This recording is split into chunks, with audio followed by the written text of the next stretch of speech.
Hello, everybody in YouTube land. How are you doing tonight? Whoop whoop. I forget everybody can't raise their hand, can they?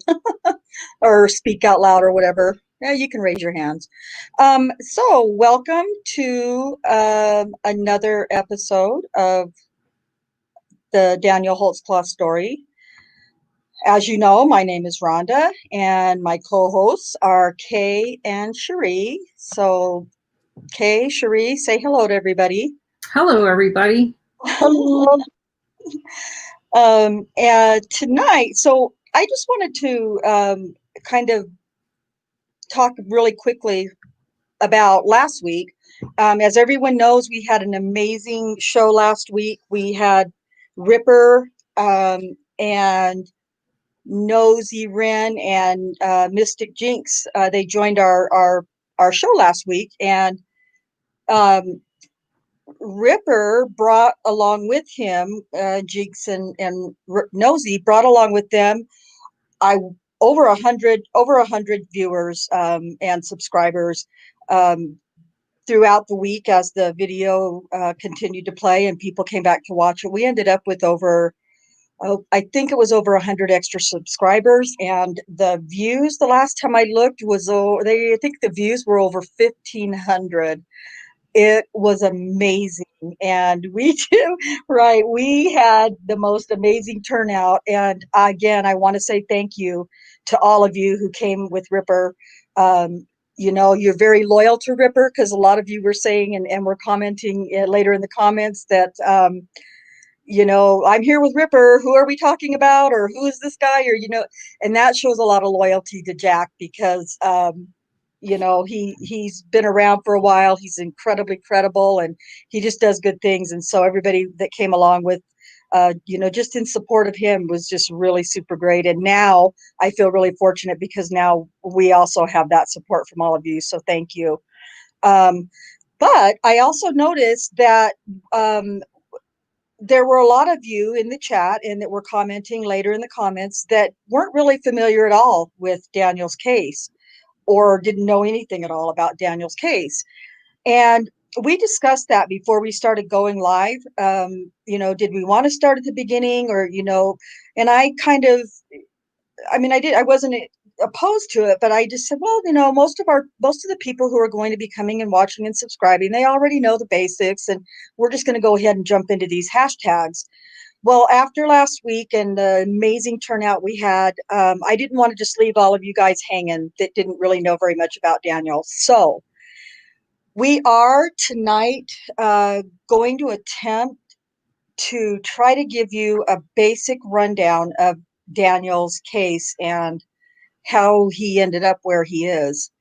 Um, as you know, there were 13 accusers in all who um, made these accusations. Well, got fed the accusations, and then they went ahead and agreed to accuse him. Those are my opinions, of course, but um, so to go through all of these ladies, all of these accusers would just be impossible to do in, even 5 or 10 shows. It would be so hard to go through and try to,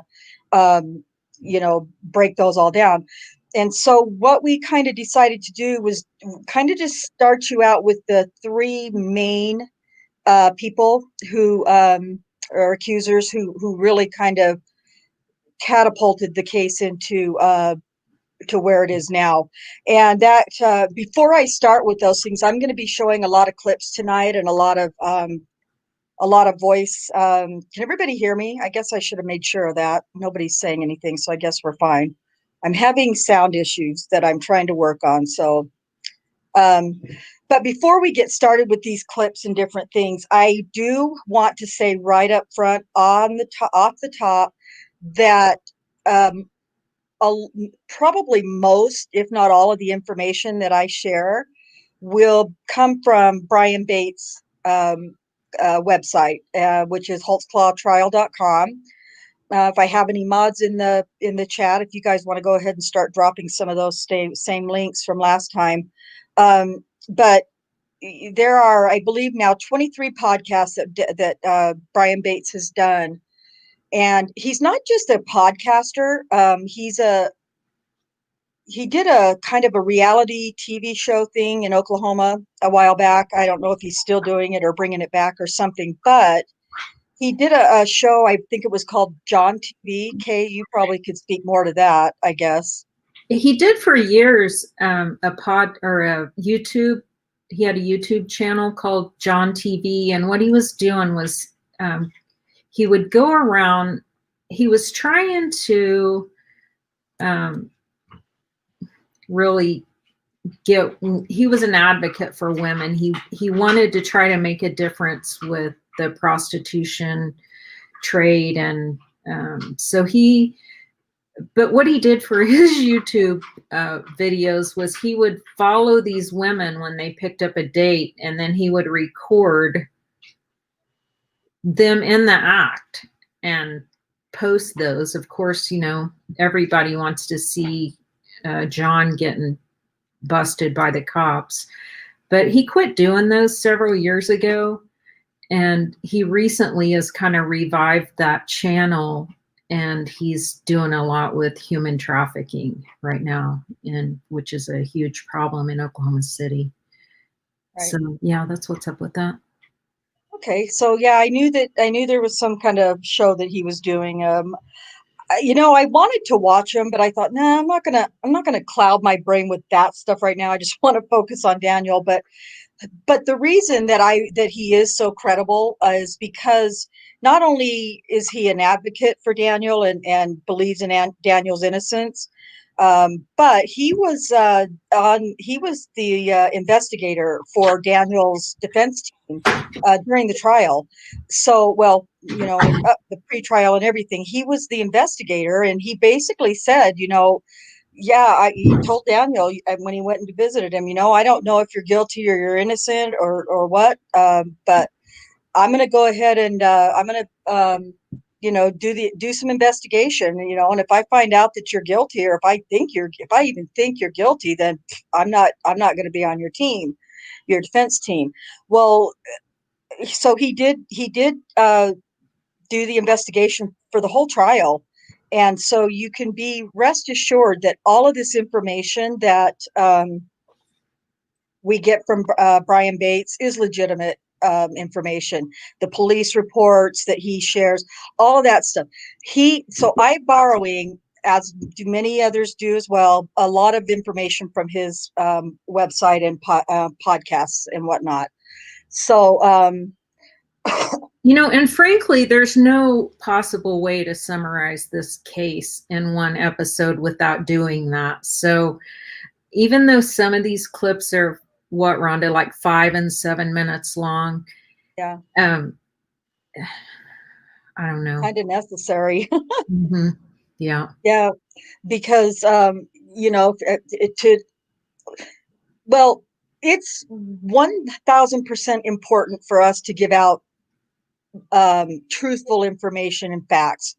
I think I told you in the very first show that I will never knowingly give you false information or half truths or anything. And if I don't know for sure, I will tell you that I don't know for sure. But the stuff that we get from Brian Bates that we borrow is I'm confident in. I'm not concerned that it's not truthful. What I want to do first, I'm just going to play some clips. Hopefully, I'm going to play some clips for you guys. I think we'll be okay. I mean, I practiced, I worked at it, and everything was really going well until I accidentally closed all my tabs a little while ago. 10 minutes before the show. All right. Yeah, literally 10 minutes before the show, I accidentally, when I went to close a tab I didn't need, I hit the arrow and it said, how you get that notice, do you want to close all tabs? And I said, sure. So I just, without even thinking, closed all of my Q tabs. So we'll see this is going to be good. We're going to be fine. Okay, let's see. Yeah, so this first tab is from Brian Bates' podcast that you can get anywhere that you stream your podcasts, Bates Investigates. You can find a link to all of the supporting documents on his website at holtzclawtrial.com. He also has a YouTube channel, Holtz Claw Trial, that has a few videos that are really good. News clips and such from the duration of this case. That is not the one I want. That's the one I want. Okay, here we go.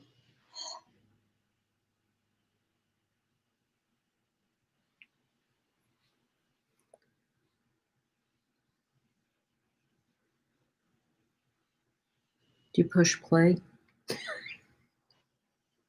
Are you not getting the sound? Oh, no. Okay. Anybody in the chat, were you guys able to hear that? I told you I was having sound issues, so. Mm.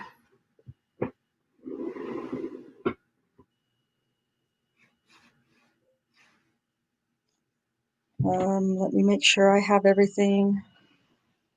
I think I have everything the way I need it. All right, let me try again. Shut up, Kay. Did you push play?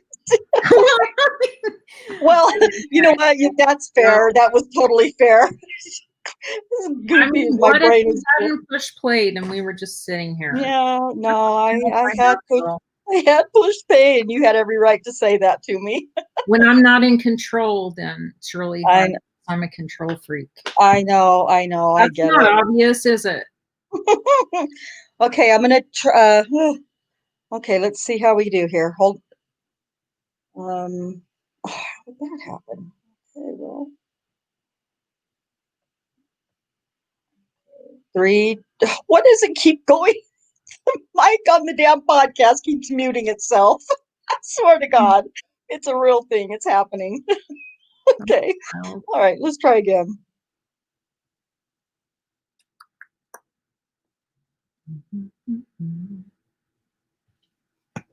Hearing it? Nope. That ain't no good, girl. Oh, I can't believe this. Oh. We were doing so good today. So, what's your timestamp on your start on that? Is that the very beginning? Yeah, it was at 40 seconds. At 40 seconds. Do you want me to try to share subject matter, including depictions of drug addiction? Yeah, see if you can do it. Gosh. All right. I thought I had that fixed. Sorry, folks. Oh, you want me to stop sharing my screen now? Okay, there we go.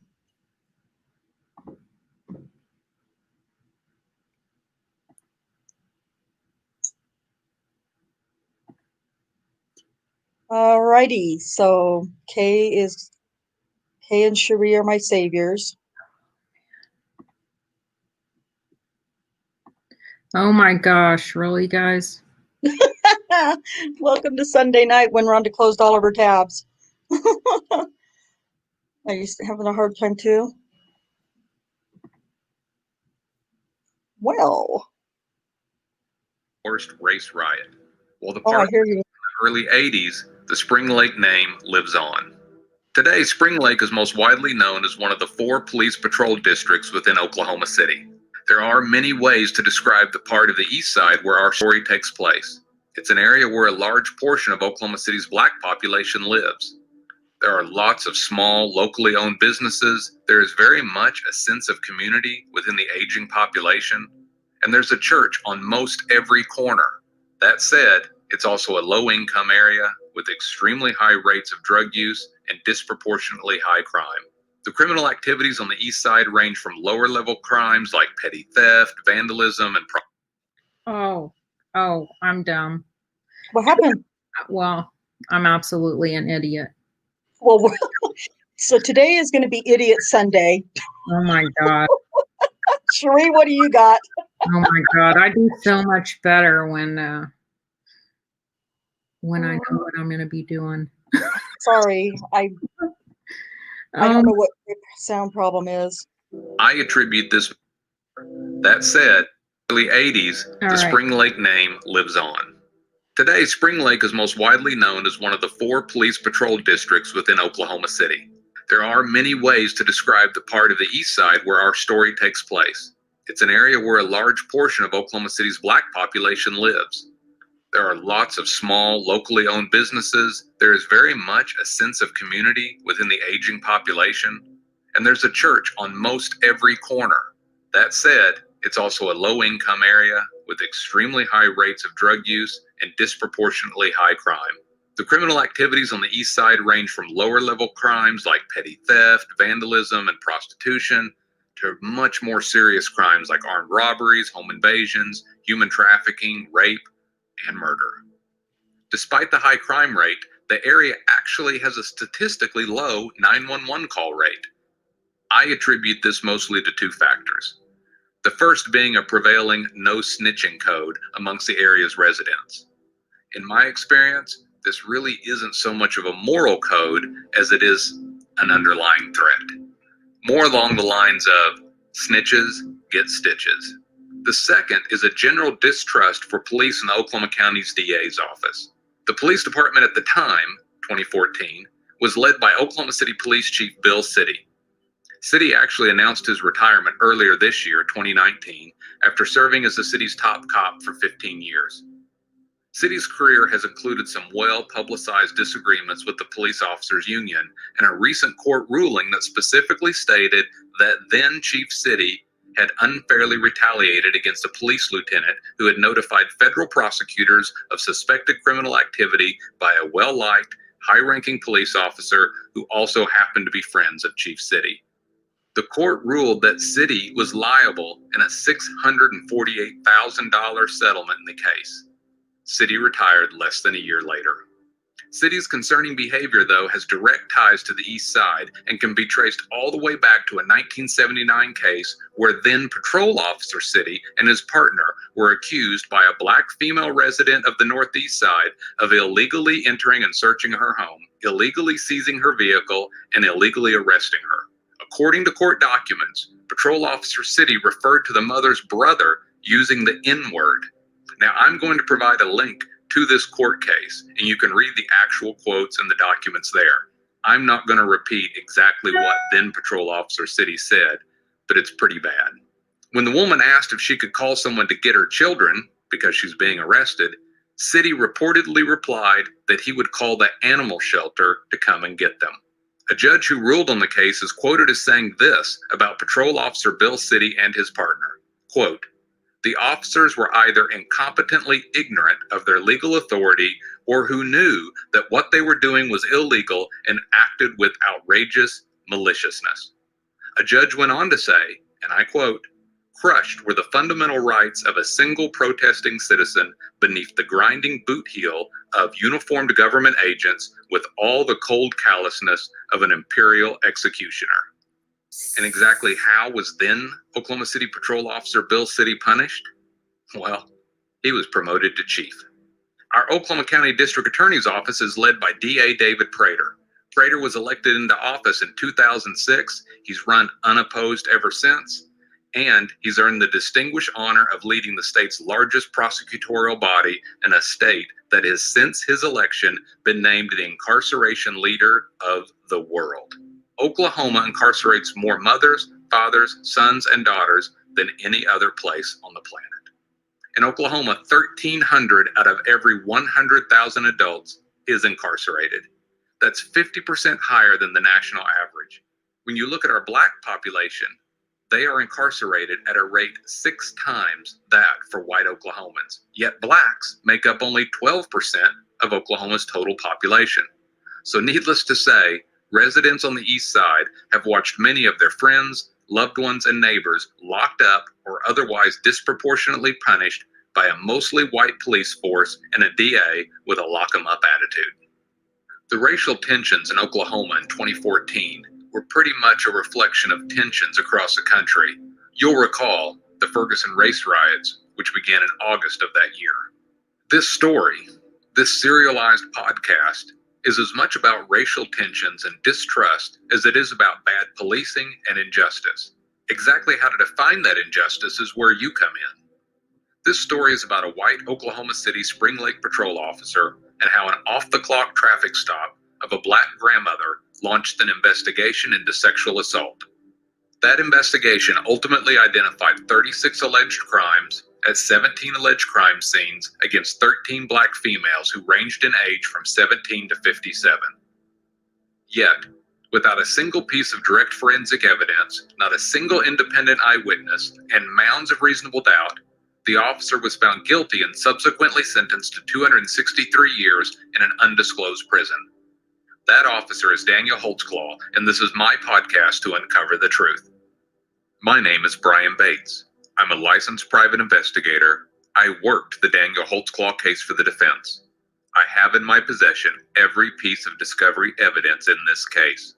I will be revealing every police report, every allegation, every interview, and every instance where Officer Holtzclaw appears guilty and every instance where he appears innocent. It is my opinion, after researching this case in its entirety, that Daniel Holtzclaw is innocent of the crimes in which he was convicted of, and I will lay out in great detail how I came to that conclusion.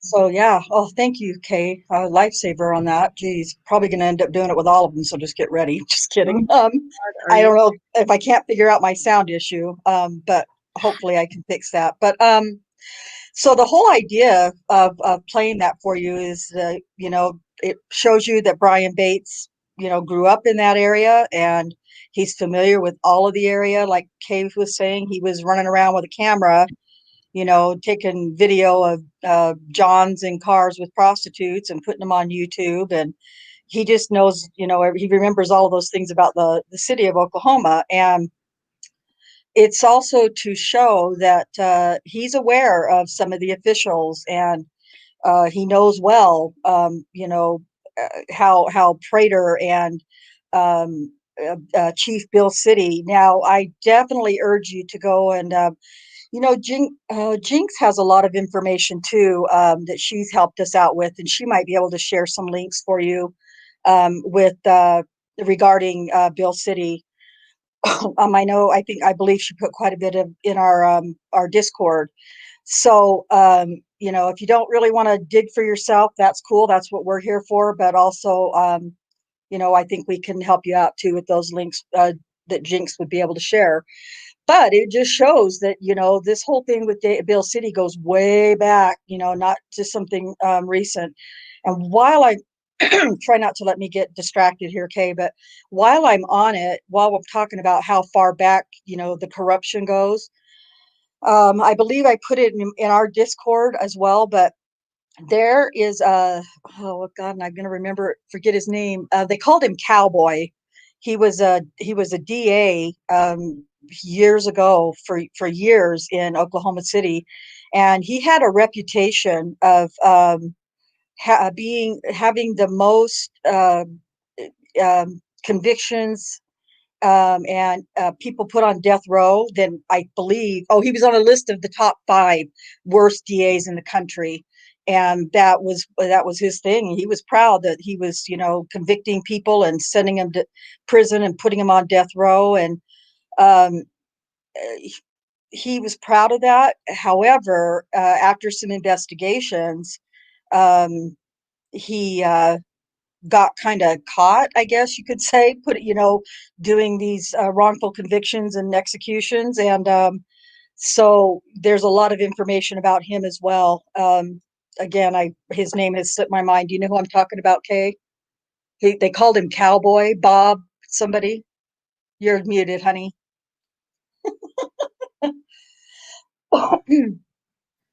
Bob Macy. Bob Macy. God, how could I forget? Bob Macy. Bob Cowboy Macy. So look him up. If I didn't put that article in my Discord, I will. I'll do it this week. So if you want to come and look at it, you can. It's pretty interesting. So that's... It's always nice. I mean, DAs can do that when they have the cooperation of the crime lab analyst. So Bob Macy had Joyce Black Magic Gilchrist, who they called her Black Magic because she could make any evidence point to the person that Bob Macy told her to point it to, connect it to. And they sent a lot of people to prison together, and many to death row. And you're right, death row inmates died because of that corruption.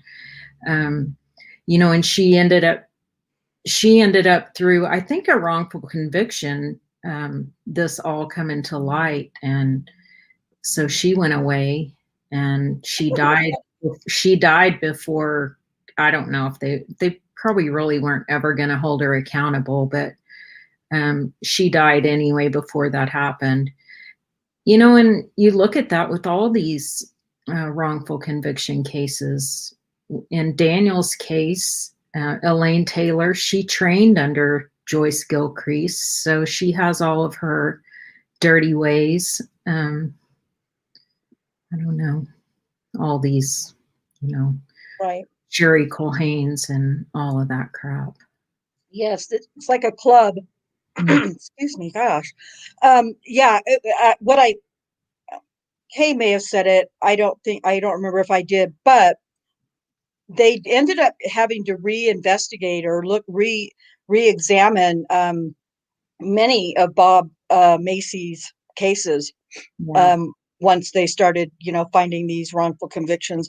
And I'm just left wondering, well, where are those advocates for us, for Daniel and for Julius Jones and for Stephen and Brendan? You know, why are the courts that we need looking at these cases not looking at these cases? Because clearly somebody somewhere has a conscience and is trying to do the right thing. So, but this was just an idea to give you an idea that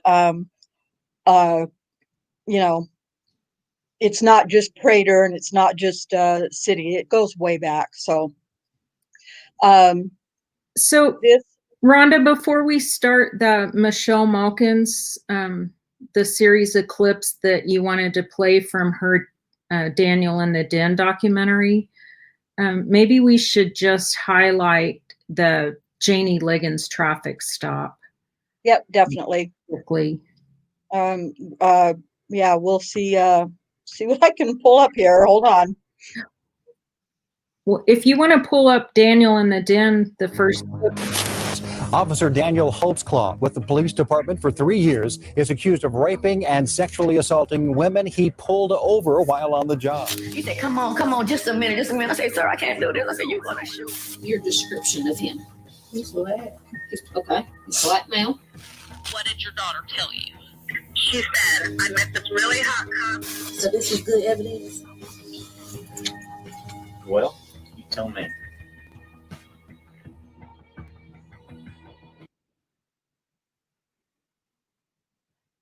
So could you guys hear that? Yes. Oh, sweet. Okay. Oh, awesome. So that plays at the beginning of each one of Brian Bates' podcasts, but one of them that you hear in there is when you hear the one lady say, he's black. That's Sherry Ellis, and she's one of my 3 people accusers. So I have Janie Liggins, Terry Morris, and Sherry Ellis is who we will kind of talk about tonight. And that's what when you hear that, when Sherry Ellis says that, she's actually giving an interview to Kim Davis describing her attacker and calls him black. So, you know, but ultimately she ends up going into court and, you know, saying it's Daniel Holtzclaw, who's clearly not black. So I just wanted to play that for you. And then at the very end, you hear somebody saying, is this good evidence? And then you hear a gentleman say, I don't know, you tell me. Well, that woman is Shardarian Hill, whose case is wacky, crazy, almost implausible out there. And then that's Rocky Davis saying, well, I don't know, you know, is it good evidence? You tell me.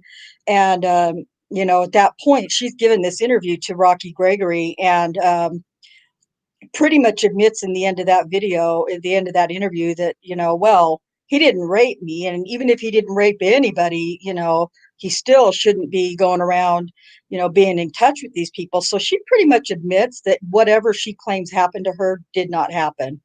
So that was kind of one of the reasons I wanted to play that for you as well. And then, Kay, you're talking about Janie Liggins. So Janie Liggins is the June 18th, 2014. She was the one who got pulled over at about 2 o'clock or so in the morning. Daniel was off shift. He had left the Spring Lake Police Department, turned off his AVL, which he wasn't supposed to do, but it was a practice of his. It wasn't a one-time thing or when I'm raping women thing. It was just a habit of his. But she's the one who kind of starts it off. And I kind of wanted to, there's a lot that seems to get made about this traffic stop video. There is no video. This is the video that the investigators tried to tell Daniel was incriminating to him. Where we're seeing a lot of actions in this video that we have. Yeah, we're seeing a lot of actions. A lot of movement going on. And I'm not going to play the whole thing for you. It's about, I did the math, it's 13 minutes and 13 seconds long. But you don't need all of that. You just need I'll just kind of go through it really quickly, and so you don't have to watch all of it. Mostly the most relevant part is that at the end, so nothing in Daniel's story ever changed. The other accusers, their stories were ever changing. One of the things that Janie Liggins said was that at the end of this, she pulled into the parking lot and turned around. But that's not true. And you will, that is something that you can see at the end of this video. Daniel pulls away first. Okay, here we go.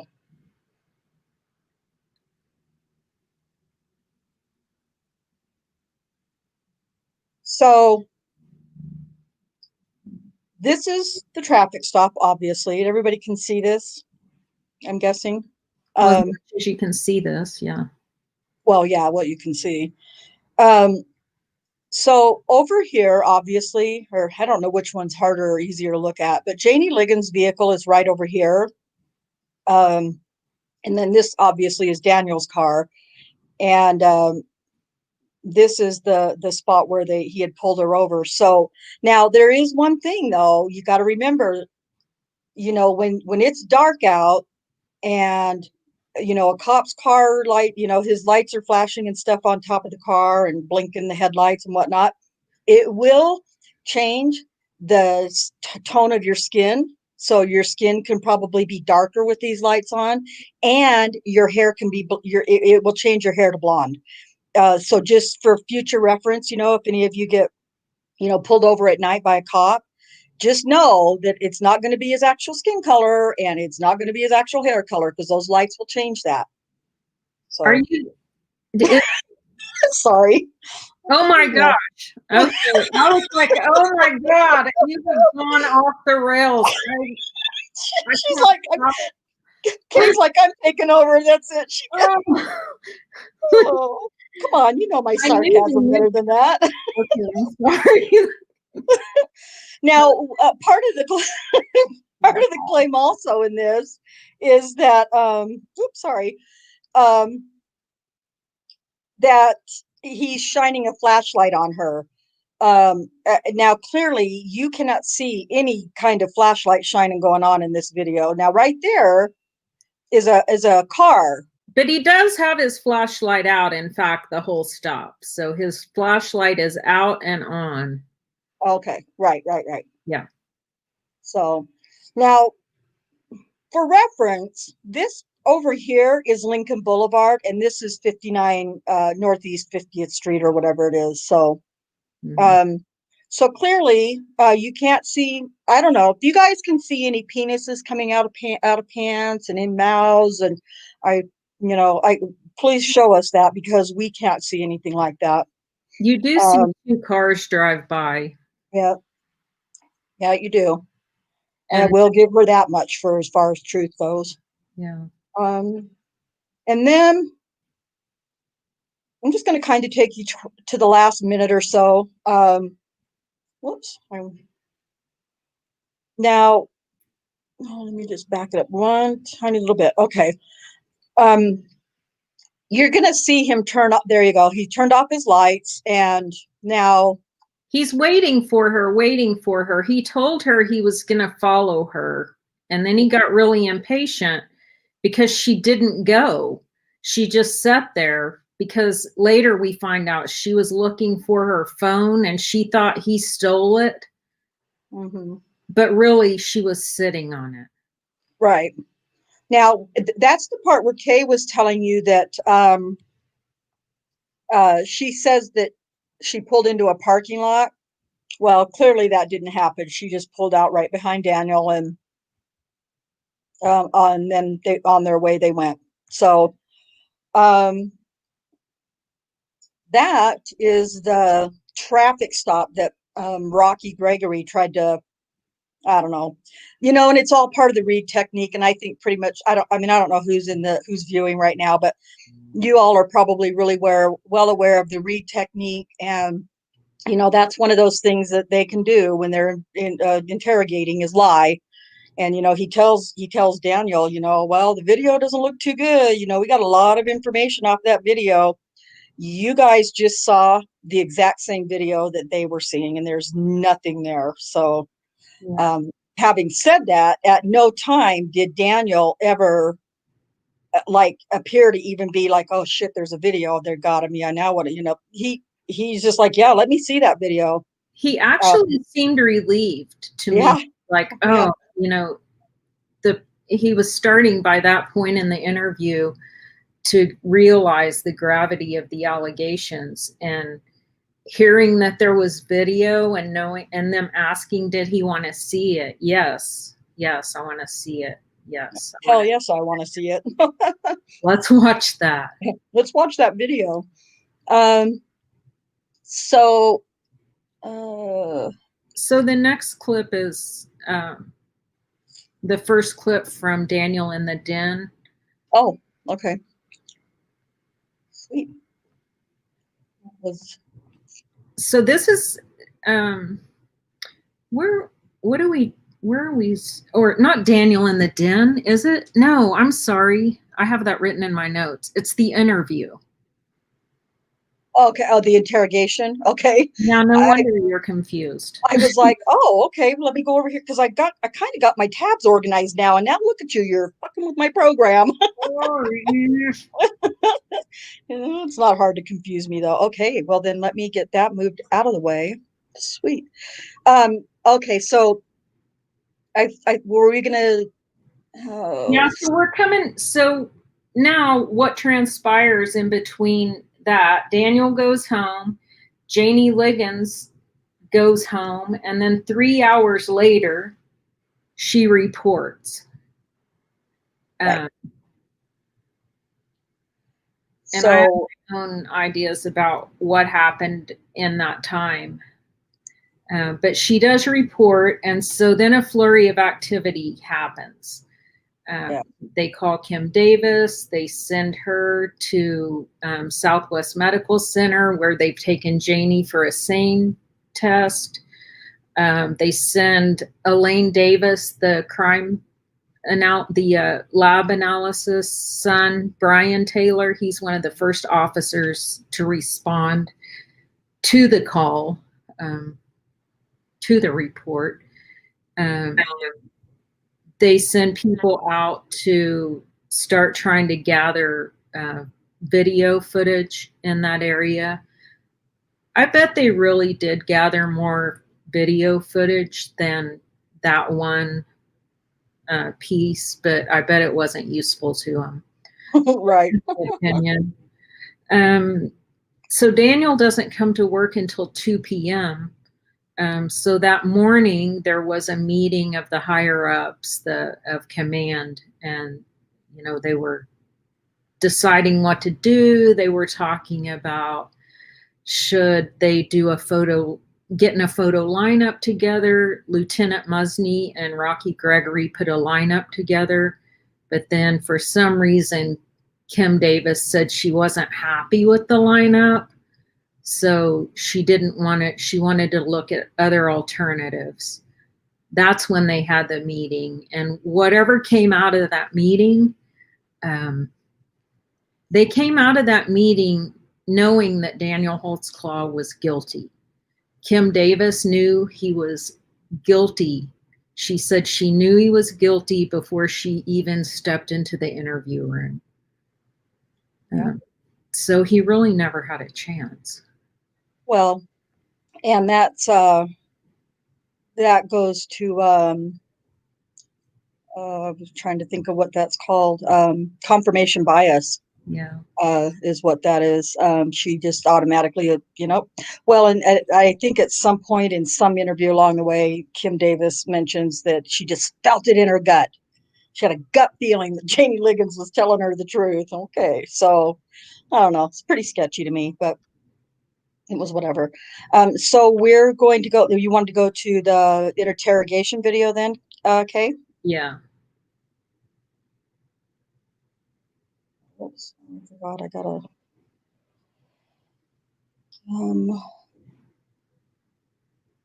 I have to share that screen.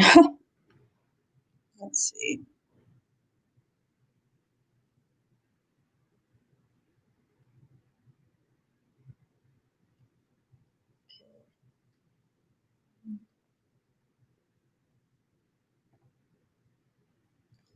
Sorry. I am getting a little more comfortable and used to how some of these things work. So if that's any consolation to you patient folks out there trying to muddle through this. What did I do?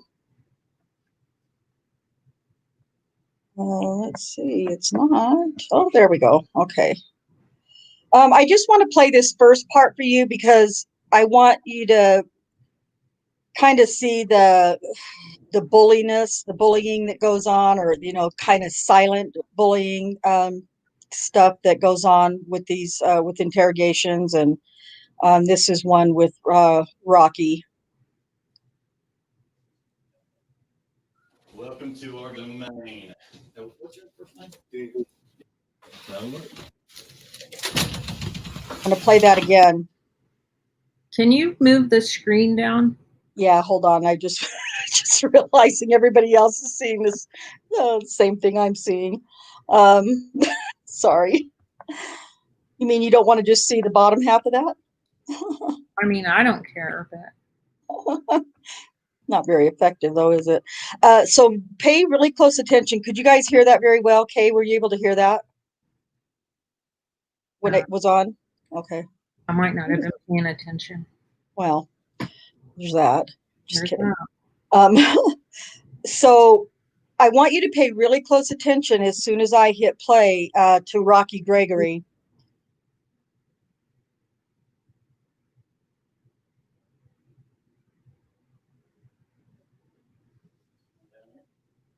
Welcome to our domain. What's your first name? Daniel. I just call that a bit of prickishness. I just made that word up, but that's what that is to me. He's just being a prick. But it's also, again, it's a tactic. It's our domain. We're in control here. We're in charge, and we're going to make you as uncomfortable as we want to, and there's nothing you can do about it. But I also want you to pay attention to Daniel's demeanor when this occurs. Daniel, just have a sit in here. Okay. And you got a piss or anything? You can have a sit there. That's probably more I can hold it. I'm not I'm just. All right. I'm gonna right on out. Whatever's more comfortable, man. Whatever's more comfortable, we give you, whatever.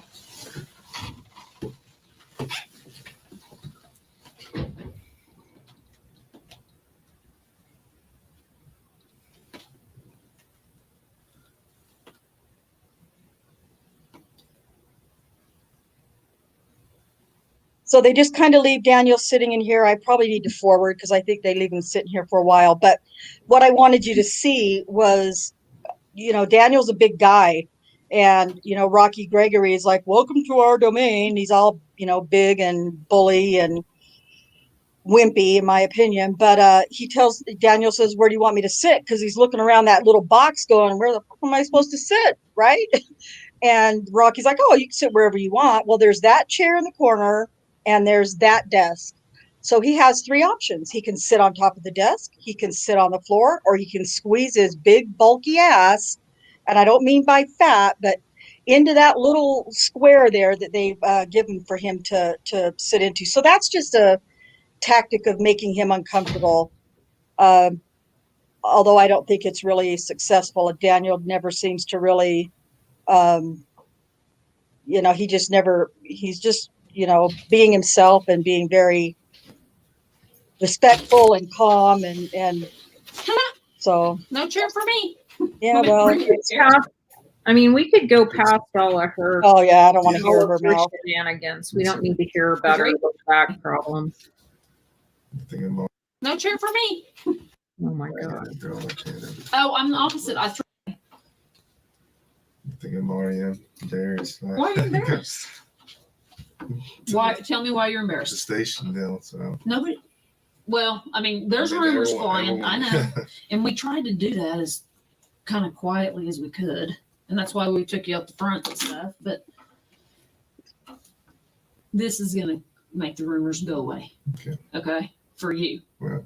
The rumor tomorrow is going to be on somebody else. Right. Does that make sense? Okay. So let's get them off of you Mhm.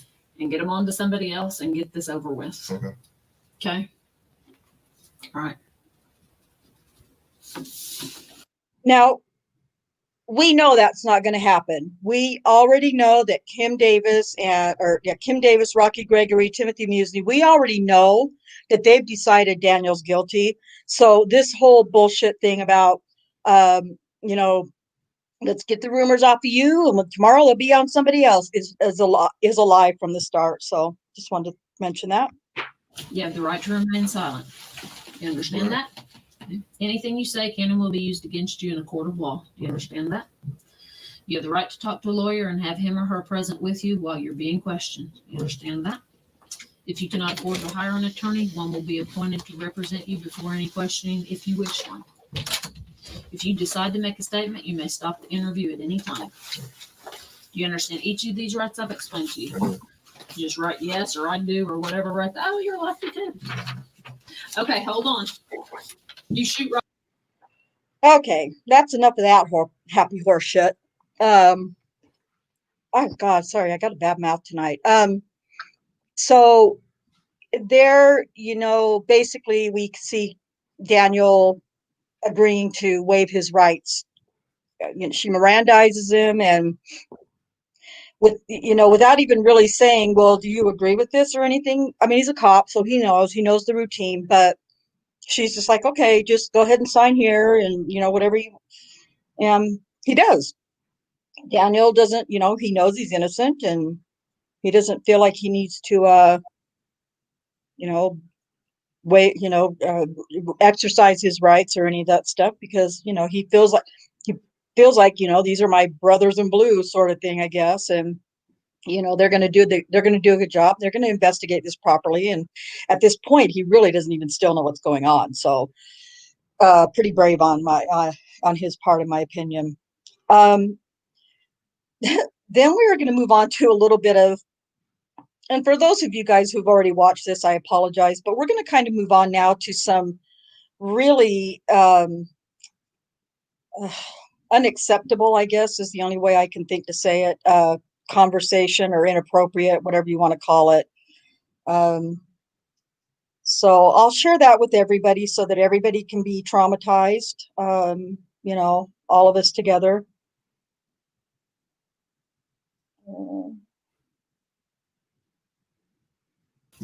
It kind of creates a problem when you're on a traffic stop, doesn't it? Because you're writing and holding your ticket book in this hand and your gun hand. Doesn't bother you? Well, that's because you're huge. What's your commission number? 1782. Wait for it. I masturbate right and Oh. left. Does that work? I think I do that left-handed. Very good. Well, I am dominant. You Oh are. my gosh, he's so uncomfortable. Okay, look, just like we talked in the car. Mhm. Okay, yeah. So we just wanted, that was another thing, you know, when Rocky Gregory comes off with that masturbation comment, just I don't know exactly what that spot is, but you can see, I just remember the very first time I watched this thinking, oh my God, that poor guy, he's so uncomfortable. You haven't heard any rumors? I haven't heard Um, rumors. So you So when but I haven't heard anything. okay? Look, just So like his story, this is You his know story what? that never changes. Yeah, right. So, that's the first part of the interview that is just mind-boggling to me. Then we've got some other places as well that I wanted to share. And I think I kind of mixed up. Hold on one second. Maybe not. Maybe I didn't. But I haven't heard anything. okay. So just like anything. You had said, and we told you that there was a traffic stop Right. that somebody made some allegations against an officer. Right. They don't know the officer's name, none of that. And you said that you made a traffic stop after work, Yeah. but you didn't call it in. I didn't call it. Where was that? It was about Northeast 50th and Lincoln, just to the west. Okay. Tell me about that stop. Okay. So to this point, does anybody have any questions, Cherie? Is anybody asking any questions or comments that are Mostly they're just disgusted with the way Kim's okay? treating him and stuff so Right. far. Yeah, that makes sense. That's how we all feel. Yeah. So that kind of goes on, and she wants Daniel to tell his side of that traffic stop story. And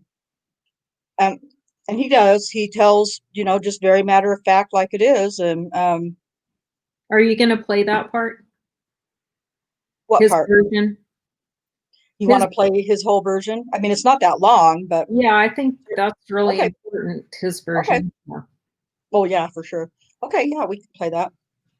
Now that I got some things figured out here. I was going westbound on Northeast 50th, probably a block just east of Lincoln.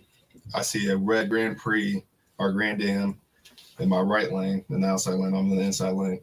The car swerves, and so at the time I'm thinking, okay, it's probably a drunk person, or maybe he got excited because they saw a cop.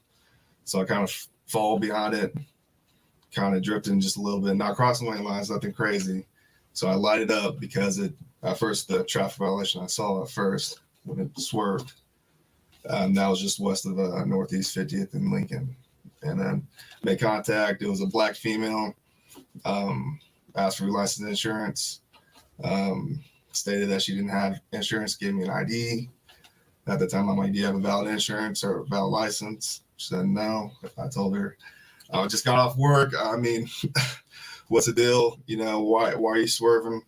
And she says, I'm just trying to go home to Ann Arbor-ish on the northwest side to see your daughter or something like that. So I asked, is there anything on board as far as the vehicle? It's okay if I search your vehicle and whatnot. She said, the only thing that's inside there is a Kool-Aid cup. I'm like, is there anything inside of that Kool-Aid? Is there liquor or anything inside that Kool-Aid? She's no. I'm like, okay, is there anything else inside there? She says there's pills. I'm like, is that the only thing? And then, so I said, can I have permission to search your car? She says, yes. I go inside the car, I see a lot of pills. But What kind of pills? I didn't really. Like scattered pills or in a bottle? She said it's pill? hydrocodone pills, but I just quickly looked at it. And I think I saw her name on the prescription bottle. So I didn't. Oh, so it was a bottle. Right. Okay. There were several bottles in her purse. And then so at that time, I just returned back to her. It's like, okay, I saw your pills. I didn't see any alcohol. I sniffed the drink, didn't smell any alcohol in the Kool-Aid. I'm like, okay, I'm just off work. I'm tired. get your license taken care of. Just mine. So she didn't have a driver's license. She didn't have a driver's license, and I was just like, go to DPS, Department of Public Safety on King, get that taken care of, and I cut her loose. After that, Then where'd you go? I went straight home. Do you remember her name? It was on the I don't. prescription. I don't. Okay. Do you make traffic stops normally after work? I don't, but in that case, I saw her swerve and whatnot, so I mean, me, I don't. felt. After I get off work, I know. I mean, I know, the people last thing I want cops to say do that right. is have a, whatnot, to have the vision, whatever. But I felt like I needed to make that traffic stop. okay. How was she?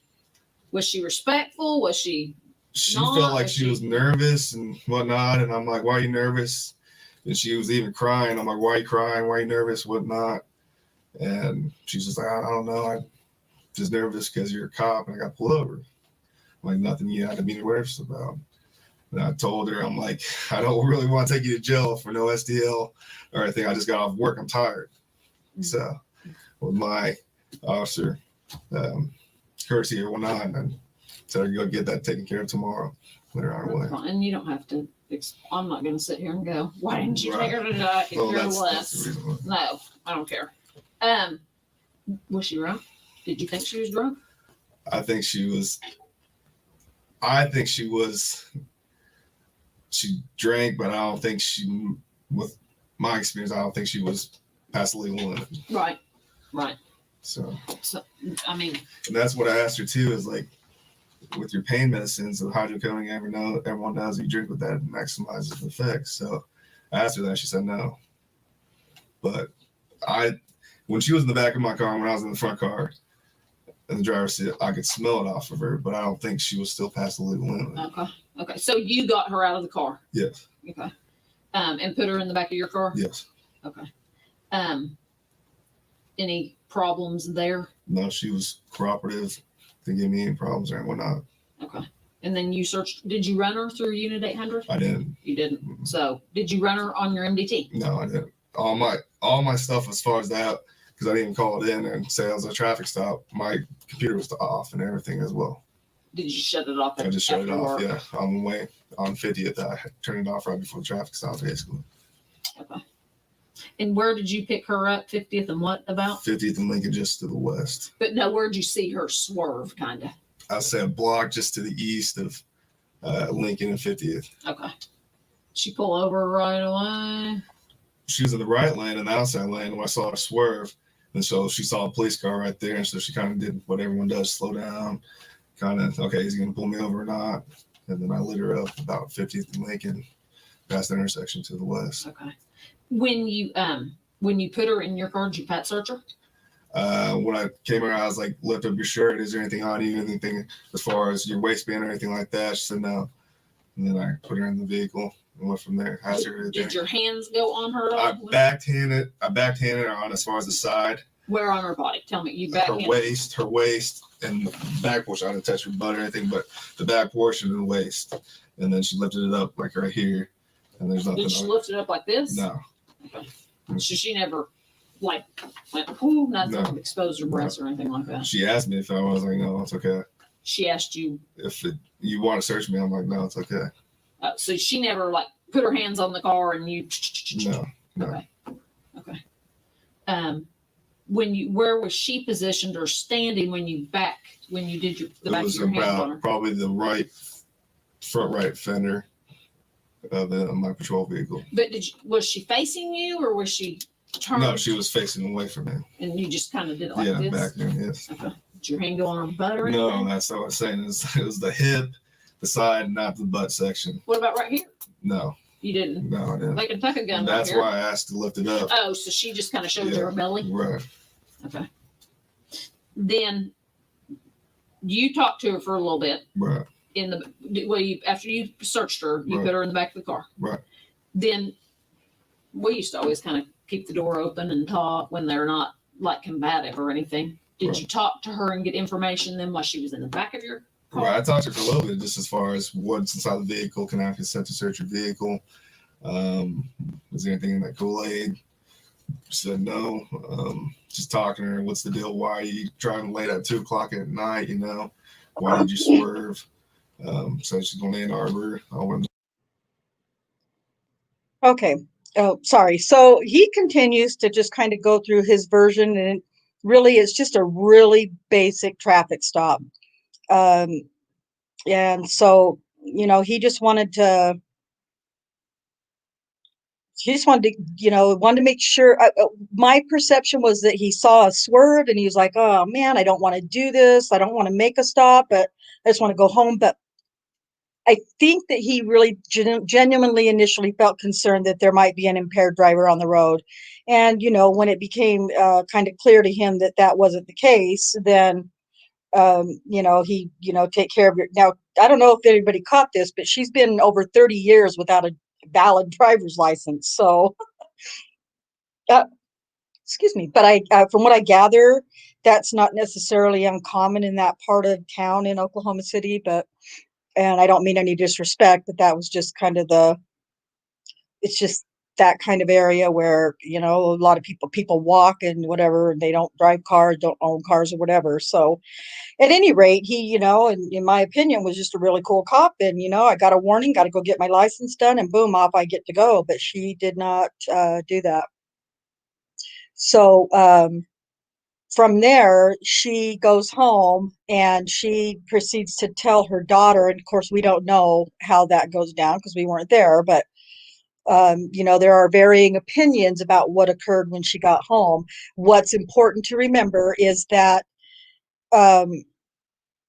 she, in some way, shape, or form, told her daughter that she had been assaulted by a police officer and was evidently very upset about this, and told her daughter. And her daughter, it sounds like, drug her 3 kids up out of bed. It was, what was it, by 3 o'clock in the morning by now, 2:45, something like that. And, drags her 3 little kids out of bed, gets her boyfriend. Well, they probably weren't all in bed anyway, but, drags them out of the house, puts them in the back of the boyfriend's car, and off they go search this cop and find this cop. And I don't know what they were going to do. What were they going to do to that cop, Kay? What do you think? What were they going to do to Daniel if they found him? Or were they just going to report it? You're muted. They weren't looking for Daniel. So, I mean, yeah, most people call 911 and the police come to your house. And they even did call a relative who is an Oklahoma City police officer. And he asked, did they call 911? He told them to call 911. But instead, they say that they tried to call Spring Lake Division several times, which that wasn't true. And they went to Spring Lake, but it was locked. And then they're driving very near 50th and Lincoln, and they see 2 cops pulled over in a parking lot talking. And so they pull in. The daughter says, I pulled up and, so that she could make sure that the attacker wasn't one of those guys. And when she saw that it wasn't, then they got out and reported it to those officers who called it in. And then they sent Brian Taylor out as the first officer dispatched to the scene there. Yeah, so they're in a parking lot with 3 kids and a boyfriend, and they're actually in 2 cars. Because the boyfriend ends up just going ahead and going on to work. On to work, that's right, yeah. Because even though his girlfriend has been raped, he's still going to head off over to work. Yeah. You go get this kit, I'll just go to work. Sorry about your luck, honey. Sorry you got raped, but I got to go to work now. So call me if you need anything. He wasn't worried about her because he knew that she didn't really get raped. So right. That's my opinion. Yeah, that's well, it's my opinion as well. So yeah, I agree. So yeah, so that's kind of Daniel's version of events, which sound pretty unrehearsed, very natural. you hear some kind of little nervous little things, maybe like little chuckles and whatnot. And a lot of guilters, I guess we should say, are like, yeah, he's laughing all the way through his interview, and he's guilty because he can't even hold a straight face. He's like really uncomfortable, number one, by now because of all the inappropriate body parts talk, which is about to get worse. And then and now he realizes that this isn't just something that's going to go away tomorrow. So I think it's not nervous because it's not laughing because he's a dick, but just because I think he's nervous at this point. So if you haven't watched this video, it can be pretty disturbing, and it's over 2 hours. Of course, I'm not going to play that, but I want you to see kind of a pivotal point here when Rocky, I got to find the right spot though. When Rocky Gregory kind of switches gears a little bit, he even actually even says something like, we're going to switch this up a little bit. But this does get a little bit lengthy, and I apologize. I'll try to maybe find a spot to break in. Maybe when it's really inappropriate, I'll give you a break and we can discuss.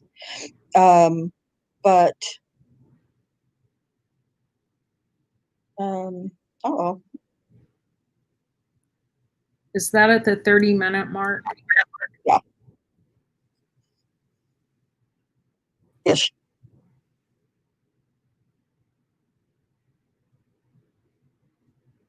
Oh, I'm not sharing. Hello. Hold on. Sorry, I had not, I wasn't sharing. Now I'm lost. Oh, sorry, guys. Okay, here we go. It just seems like there ought to be an easier way to, do this screen sharing business without having to stop sharing and then start sharing. I don't really know how this works, but no, that's not the right one.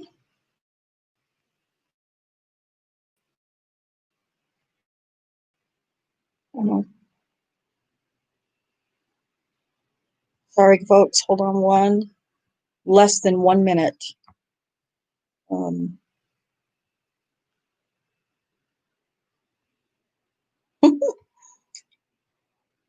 I don't know which one this is. I gotta figure out ways to mark these things too. Maybe this is it. If not, we'll just do it anyway.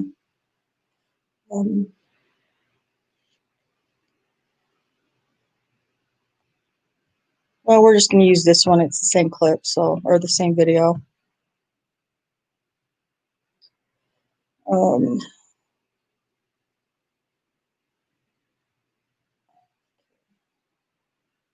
No.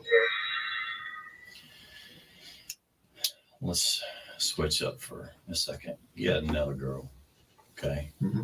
You probably not necessarily going to remember the name, but her name is Terry Morris, okay? Black female. Supposedly you promised her a ride to the city rescue mission. Does this ring a bell? No. You did a traffic stop with her. She thought you ran for warrants. Clicking. Drove her around. Mm-hmm. No. Name doesn't. I don't recall a name like that. She's claiming the same thing. The exact same thing. And here again, for whatever reason, things are pointing at you again. Right. Now, this was before even this incident this morning. Traffic stop, not logged in, all that stuff. This morning? No, this has been a little bit ago. Okay. This was here just a couple of weeks ago. Okay. Anything? Do you remember stopping? I don't recall a name of Terry Moore. Well, I wouldn't remember a name. How about black female downtown, city rescue mission? That's what I was trying to jog your memory. I haven't been to a city rescue mission. I didn't say you made it there.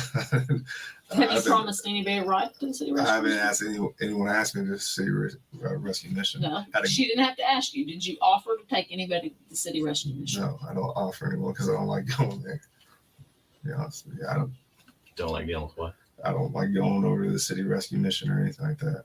Okay. How about any stops of a person just walking, even just downtown, anywhere downtown? Okay. So this is where they're starting to set Daniel up for Terry Morris. Terry Morris's case is quite a bit more detailed, but we're going to try to address some of that with you before we go. And we're already past an hour, and I really don't want to keep you guys any longer than necessary. But that's where Rocky Gregory goes ahead and starts talking about Terry Morris to Daniel, and Daniel's like, you know, I don't know who you're talking about, but he even shows pictures of Terry Morris. One's an older picture and one's a newer picture. And the newer picture, she's all, oh God, forgive the expression, but she's all strung out and, you know, just looks like a dope fiend. Sorry, but that's just what she looks like. But then the picture that they show from before, that's much nicer, she looks like maybe she's clean at that point and, you know, caring for herself. But in the video, Rocky or Kim says something like, it's the same girl. They're you know, one's older and one's newer, but they still look pretty much the same, and they don't look anything at all the same, because I mean, it is the same girl, but the differences are just really stark, you know, when you compare the two. But anyway, at any rate, they're expecting him to recall, you know, who this person was, but to no success. Now, again, some more video here, where you're going to see some inappropriate conversation, as if you haven't seen enough already. So I don't know which one's worse. And if you've seen this before, you know, if you've watched this interrogation, you're not going to be shocked anyway. But even, you know, I've seen this stuff probably 6, 7, 8 times for different reasons, and I still find it just disgusting and foul. But you know, it's what they did, and they for some reason didn't seem to think any of it was inappropriate. So that's I guess I've had some people say, well, you know, that's because, you know, they're just trying to, you know, they're talking like they're one of the guys and they're the, you know, the good old boys and whatever, and you know, they wanted to be comfortable. Well, that may be, but there's still a level of inappropriateness. So when you're trying to you know, have that's not what I want, having a conversation with somebody. So I got the wrong one. Oh. Sorry, I chose the wrong one, guys. Yeah, if anybody wants to give us some tips on how when you have a lot of things that you're wanting to share and things, how to organize those, because it doesn't make a whole lot of sense to me. Maybe I shouldn't be sharing as much. I don't know.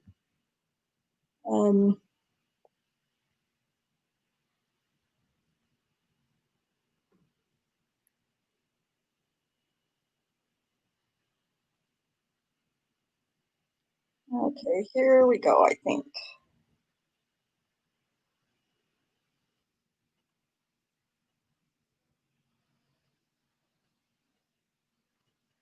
No sound. No sound? Oh, crap. Oh.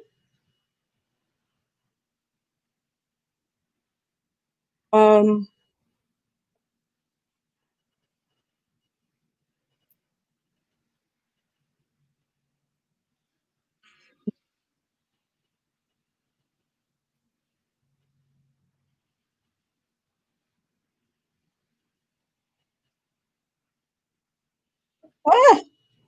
Oh my goodness, I've really messed this one up, guys.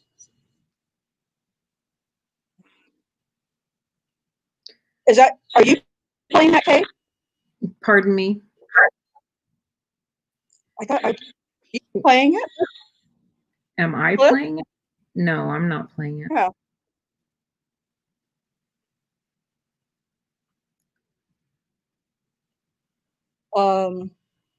Do you want to skip ahead to Terry's 911 call?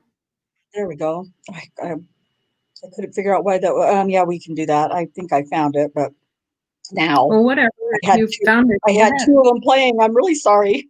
Let me just because this is so inappropriate, I just want to, I don't know. I feel like everybody needs to hear how horrible it is.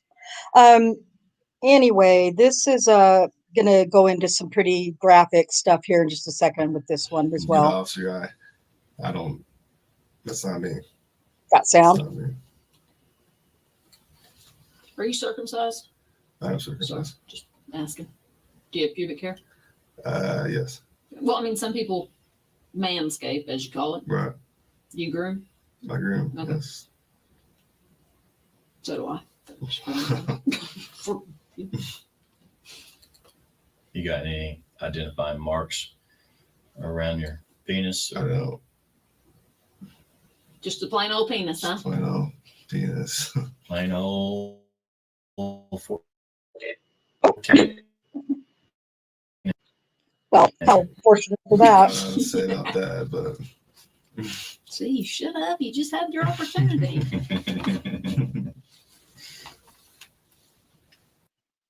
So I guess that kind of cut out a little bit. I apologize, but they go into discussing how big his penis is, and it's just really inappropriate. So I don't care how comfortable you're trying to make somebody, that's just not the way to do it. So now we're going to attempt to play. Let me close that. This 911 call.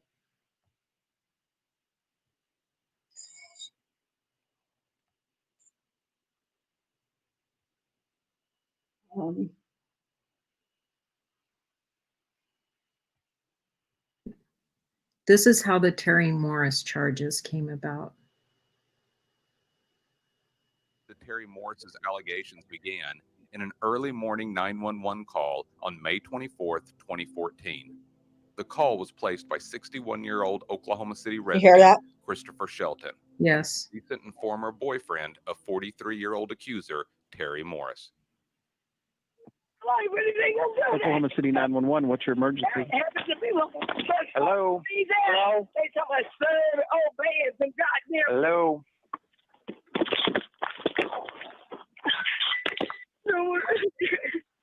I feel like a motherfucker and ripped my heart out and tried to put it back inside. I feel like Hello? Can you hear me? Yes, sir. Where are you? I'm on 23rd and Kelly. Okay, you're at a house or you're at the intersection? I'm at the Valero on 23rd and Kelly. What's going on there, sir? I see a friend of mine. She was walking down Kelly's side, falling in the street, so I gave her a ride. I was going to take her home to a grandmama's house, but she wouldn't get out. So she told me to take her on 23rd. And I've been trying to get her out for the last 30 minutes. And now she's saying... Okay. Are you in the Valero? Pardon? You in at the Valero, is that right? Yes, sir. What kind of car are you in, sir?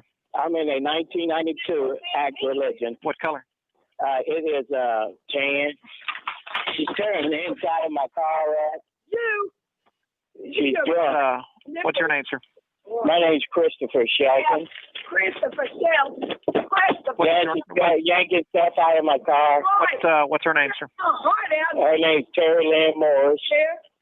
She white, black, Hispanic, or Indian? She's black. How old is she? She's tearing my car up. I understand. She's 43. Okay, she's still in the car? Well, she finally got out, man.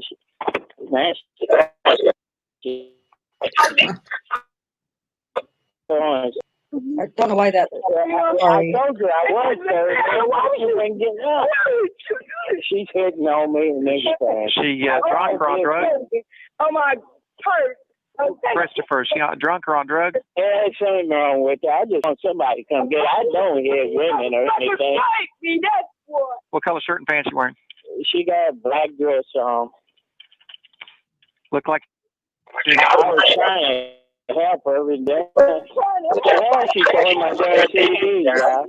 It's not funny, but it's kind of Or does funny. she have any weapons? Nah, she just turned my darn car up. The officer's already driving to you. Yeah. Look like you need an ambulance. She just tore my stereo apart. Are you trying to help me? They're on their way here, Terry. Yeah, what right? You done tore up my darn. So you ain't calling people that that rape me. I don't know. I don't know. The police. Could you hurry up here, sir? Sir, I'm not driving. The officer's When driving. they Okay? do call, because let me describe the police to rape me the other night. Yeah, you should see them very close. Very I secure. should just tore my radio up. Because, because my friend, Let me know when you see the officer. Yeah. And she turned. I'm shutting the door. She's up here tearing my stuff up. I mean, Do you see the officer? here he is. Do I need to stay on the phone? Did the officer find you? Yeah, here they are. All right, talk to them, okay? Yes. All right. Thank you. Okay. So, you know, you might want to go back and listen to this on your own sometime, maybe with some headphones on, but a couple of things happened here really quick. They're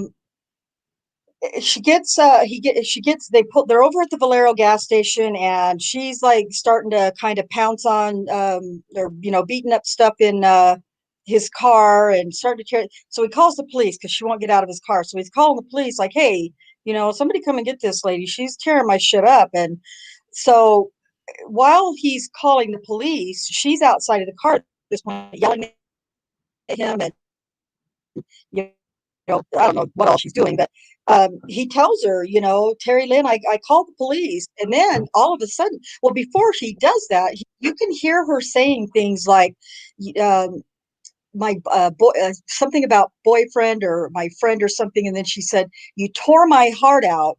And I believe that's in reference to him breaking up with her recently and moving in with somebody else. And she was just heartbroken. And so she's on this tirade with him, not because she got raped by a cop, but because her heart's broken by this guy, by Terry, or by the boyfriend, Christopher Shelton.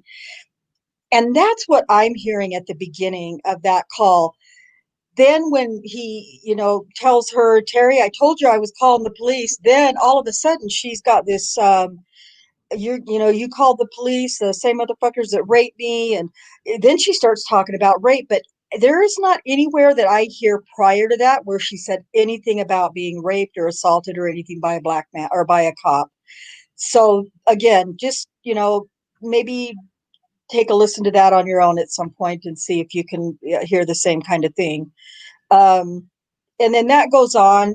We find out in the police report that that's also available on Brian Bates' website that they end up getting another call for her at some point later in the night, a couple of hours later. And where do you think they found her when she called, or when they got a call about her? She was at the ex-boyfriend, Christopher Shelton's girlfriend's house, banging on the door and yelling at the new girlfriend and, you know, carrying on. And so they get a call from that girlfriend to report, you know, somebody beating on the door. And, you know, the police show up. Valerie Holman, who's works with Kim Davis in the sex crimes, you know, she shows up with them, and they declined at the Valerio. They actually declined to go and send a sex crimes investigator out there. What, Kay, are you laughing at me? No, it wasn't Valerie Holman. Oh no, it was a Michelle. Yeah, what was it? Michelle. Yeah, sorry, her last name. She was at the original stop as well. Right. Yes. She was a lieutenant. Yeah. Yeah. It's either a Hallman or a Hallman or something like that. What'd you say, Cherie? I think What's it's that? Michelle Holland or Hallman, something like that. Holland. Okay, Michelle Holland. Yeah. Okay. HOLLAN. There you go. I knew there was some reason I was like, oh yeah. So anyway, but when they end that call, yes, sorry for the audience. Yeah, I had For the audience, my bad. Valerie. Go ahead. No, you go. You're fine. for the audience, Valerie Homan is Kim Davis's partner. So she does have a starring role in this whole case. Get to learn more about her and you can read more about her, I guess, in the police reports with Terry Morris and other victims, or accusers. So, but when they're at the Bolero and they call this in to report a sex crime, they call the sex crimes not the investigator but supervisor, I guess, and normally they would send somebody out to, right away from sex crimes to, to be there to the scene.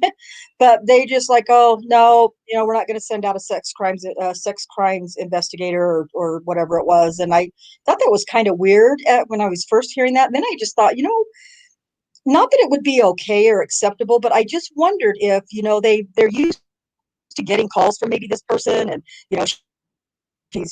she's on she's diagnosed schizophrenic and, just different things. And she's a drug addict. And so I thought, maybe they're kind of used to getting calls from her or about her kind of like this. And so they just didn't, feel like they needed to send out that resource. Wouldn't be acceptable if that's the case, but at any rate, so Terry, and I know we're still, as much as I want to give you guys more information and was hoping to give you more, that we're still zipping through this because it's just so hard to just tell small parts of the story. But I want to show you one more video really quickly for the end of Daniel's interrogation, because it's just really sad watching the end of this interrogation. And I think you'll all pick up on some things too, like like what we have as we've been looking at it more too. So let's see. I think that'll.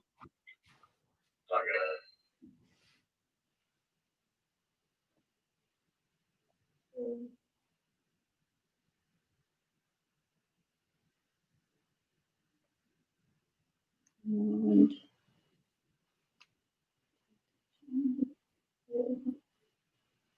okay. Tell her you're gonna have to explain whatever the situation is.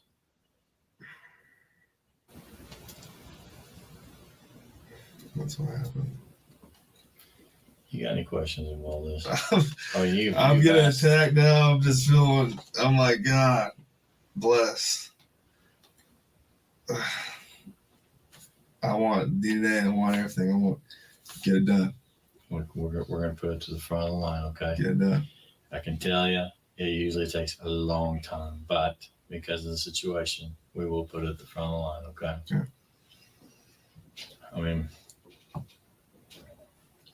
usually on this stuff, we do whatever we can. Here is shorts and a shirt. I don't know if the shirt will fit inside. Before I call Carrie. Yes. You tried to have sex with Carrie. I tried to have my girlfriend. Yes, that was in my bed. Yes. Do you ever cheat on her? No. So it's only Carrie right now. Carrie. Okay. All right, man. Put the pants in this bag and just put the. I think you're gonna need to, unless you want to keep the shirt on. I don't know. I don't know if this shirt's gonna be big enough for you. You're a big old boy.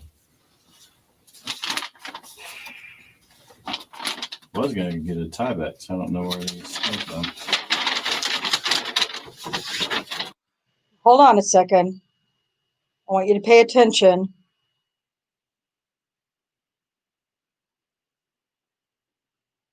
Be okay if I tell my family about this? And no, you tell them. Okay. It's your life, man. Like we usually have to spend as much time anytime there's want to keep the shirt on. I don't know if this shirt's gonna be big enough for you. You're a big old boy. I was gonna get a tie back, so I don't know where these come from.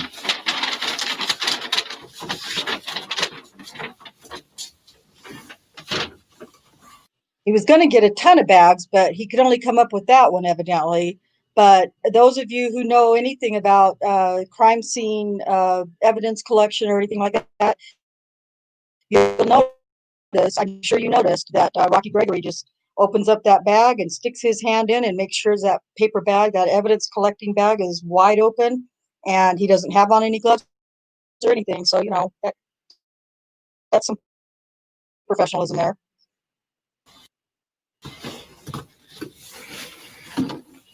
Well,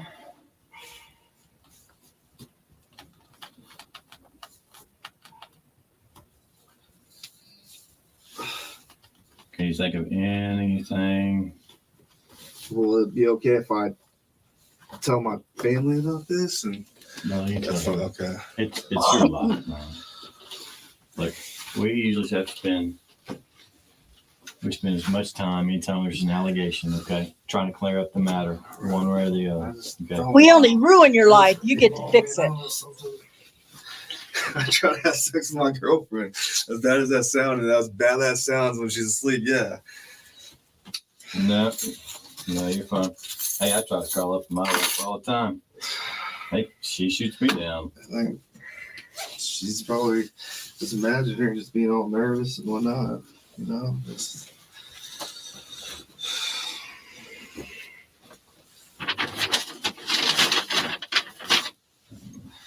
Well, you can get home trying to explain everything. So what goes on from now? There she is. Jesus. Well, you're headed home, obviously, because you need some pants. So really quick, Daniel has taken off his uniform pants, and you'll see in a minute, if you'll look down here at the bottom in a minute or so, you can kind of see something hanging from his shirt tail over here. That's going to be one of the clips from his shirt stays. And that's another reason why I believe it was almost impossible for him to just whip his penis out of his zipper of his pants and, you know, and insert it in somebody's mouth. But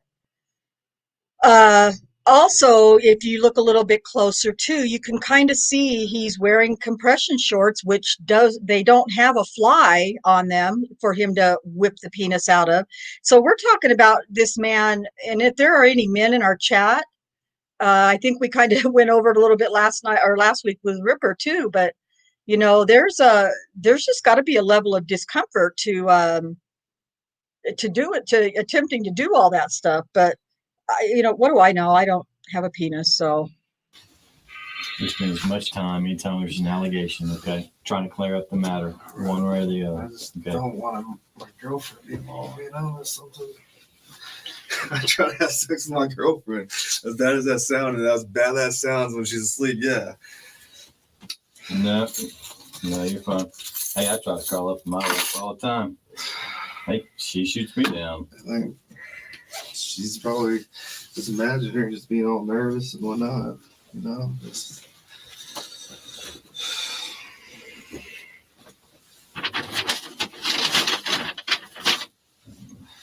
Well, you can get home trying to explain everything. So what goes on from now? There she is. Jesus. Well, you're headed home, obviously, because you need some pants. Why don't you go ahead and get dressed then?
So I don't, excuse me, I don't think we really need to. So from this point on, basically they come in and they relieve Daniel of his duties.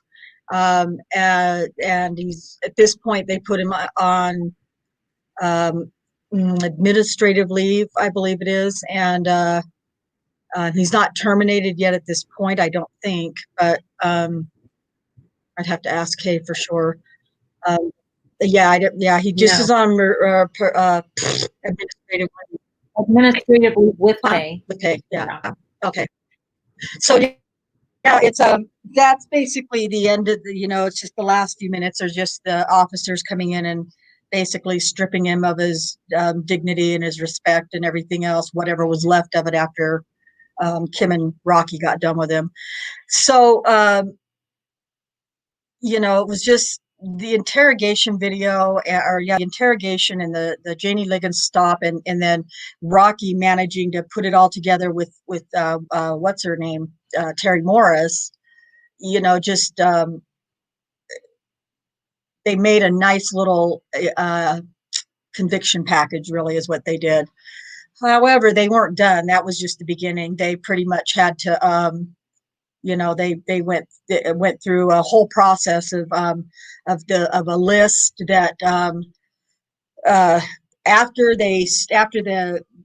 Janie Liggins reported, and they all went out to the site, all the police people went out to the site to see where, were there any cameras anywhere, this is where the stop happened, and let's see. Well, they left that area and they went and had this big meeting, I don't know how big it was, but it involved a lot of higher ups, I guess is the best way to say it. It included Rocky Gregory, Kim Davis, Timothy Musney that we know of. Some of us have kind of assumed that maybe Chief Bill City was involved, and some others that were, they call lower level personnel as well. But that's when when Kim Davis walks through the records office to go report to this meeting that they're all going to have, and this is before they go and get Daniel and interrogate him.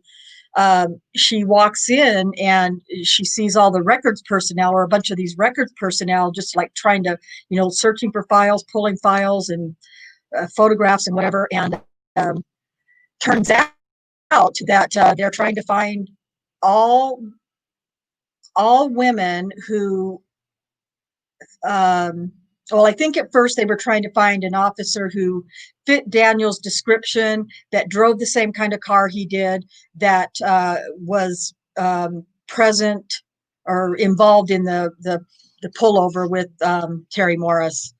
And so the way it's described is Kim Davis walks in and this is all going on, and it just sounds like a frenzy of trying to find, make proof to make that this list that they're going to build later. But they do all of this prior to going in and talking with Daniel that day on June 18th. So that's one of those things that makes you kind of think, well, that's probably some more confirmation bias. That's being nice. Personally, I think that's a nice way to say it. But anyway, what do you want to add about the list in the meeting, Kay, before we move on to the Michelle Malkin stuff? I think you got it. Okay, that's unusual, but thank you. I appreciate that. I'm not usually very good at like wrapping things up fairly well, so that's good. Okay. Well, other than the fact that they created the victim profile based on Terry Morris, not Janie Liggins. Yeah, but there you go. The case number is, the case they're working is Janie Liggins. So, yeah, this just, if in that meeting they decided that because racial tensions were high, and they did say, that racial, with the racial tensions right now, we really need to be careful. And they told Kim Davis, the eyes of the department are on you. Yes. So dun, dun, dun. Yeah. I mean, I don't know. to create a victim profile to solve Janie Liggins' case, but use Terry Morris because they're not the same. Contrary to what they told Daniel in the interview, that everything is exactly the same. No, everything isn't exactly the same, and they're not exactly the same kind of women. So, they don't both fit the same profile. But they needed to join Terry Morris because that made him a serial rapist. And, they already had Daniel on their radar because when they got around to investigating Terry Morris's case, because they did not investigate it like they did Janie Liggins. There's a flurry of activity that you guys have seen tonight with Janie Liggins. With Terry Morris, they didn't send a sex crimes detective out. Rocky Gregory gets assigned the case, and it's several days later before he even starts trying to make contact. And he released a list of the actions that he took to find Terry Morris. And frankly, I call bullshit on half of them. I think he created that report to make it look like he was looking for her frantically. But, they knew that Daniel had pulled her over on May 8th. He called her in. Also, Jeff Sellers pulled her over on April 11th. They didn't, Sellers would have been the obvious police officer to look at because he had already been in trouble for having sex with prostitutes and kept his job through arbitration. But they never looked at him. They never put him in the photo lineup to show Terry Morris. None of that stuff. So they had Daniel on their radar, but they weren't pursuing it because it didn't make sense. Because Terry Morris, that happened on May 24th. Is that right? Yeah. When she reported the 911 call. And she said she was adamant that she was raped on the 20th or 21st, and it was near downtown. He was taking her to the city rescue mission. That is not where Daniel called her over on May 8th. He called her in on May 8th at Liberty Apartments, where there's a lot of drug activity. So in a completely different part of town, several weeks ahead of time. And, neither of those cases were going to stand on their own. They would have never been able to convict him with just Terry Morris. They would have never been able to convict him with just Janie Liggins because, as you'll find out, the same kit came back negative for Daniel's DNA. Handprints came back negative on the car. The facts that Janie Liggins gave weren't supported by the evidence. Everything Daniel said was supported. So, yeah. Okay, one of the questions I think they're asking in the chat is why didn't they go after the short black officer who liked prostitutes? So Jeff Sellers, basically. So actually that happened with the short black officer was Alexander. Oh, Alexander, yeah. And actually that happened with Alexander Edwards after the Holtzclaw stuff. So when that hit the news, Daniel's trial was already done. But they didn't look. They didn't even look for a short black person who was patrolling at the time of any of these allegations, because if they had, Alexander Edwards' name would have popped up, but they wouldn't have had, he wouldn't have been arrested yet. Yeah. So that's why. Yeah, because obviously there are some people in the chat who believe that he fits more of the profile of the description that some of these accusers are giving than Daniel does at all. Yeah. Because exactly. I think that's a pretty common. It's a pretty common thought. And he was within a mile of one of the incidents on the night in question, so patrolling. So I think, another important thing to point out is the detectives' use or inability to work a tape recorder, because many of the interviews were not recorded, and especially the first interviews. So they had a chance to get their stories all honed in before they were committed. And maybe they did record them, but they got lost or something. And so they just said that they didn't record them. Or things got said that seriously know how difficult it is to work a tape recorder. So I get it. I mean, I understand. Yeah. So one example of that is the July 10th interview. So they can't get Terry Morris to join the case. She's just like, no, I don't want to be a part of it. I don't want to be a part of it. They bring her in for questioning on June 3rd. That's Rocky's first interaction with her since her report on May 24th is June 3rd. So that's not what happened with the Liggins case. So they bring her in. She's adamant. She's not going to cooperate. She wants to sign a refusal to prosecute, which she does end up doing that. But Rocky doesn't leave her alone still. He needs her to become a part of the case. He tracks her down again. He shows her a photo lineup. She doesn't positively identify anyone from it.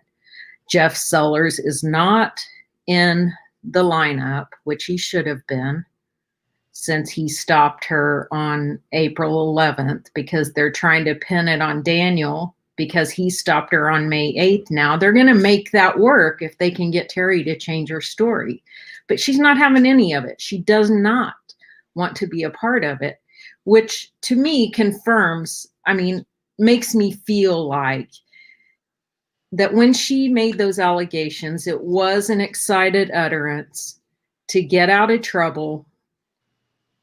And she did not want to be attached to what following through with false allegations would mean. She didn't want to be a part of it. So mysteriously, she gets arrested the first part of July in a trespassing charge, and she's in jail.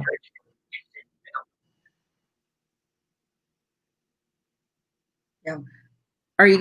You want to play that from the very beginning? Because you guys, what you're going to hear, listen closely, is so Rocky. Oh wait, that's June 3rd. Yeah. Do I have the clip for the? I don't know if I have the clip for the other one. Oh, okay. Always All been right. a loose. Where's it at? Cherie sent that list. I'm not sure. Cherie, if you know where the timestamp for the July 10th. Okay. I got it. It's going to be in Bates wrap up probably. It's going to be episode 6, 2022. Let me grab that really quick. So what you guys are going to hear. Sorry, I do have it. What you're going to hear is Rocky is across the room. He's setting up his recording, but in the background, you can hear Terry talking to Lieutenant Musney on the other side of the room. They've already rehearsed the story. She's getting ready to change her story to match up with the May 8th traffic stop. Just unbelievable, because she's been in jail for 10 days now. Now she wants to change her story. Oops, that's just a picture. Sorry. Such a psych out right there.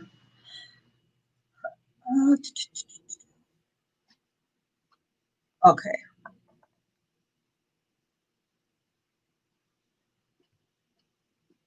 Hello. Did you say at the beginning of this one, or wait, No, that's not it either.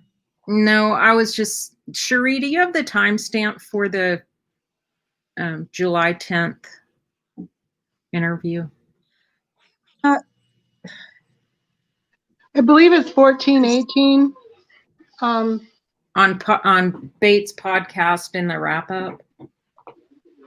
episode 6. Yeah. Yeah.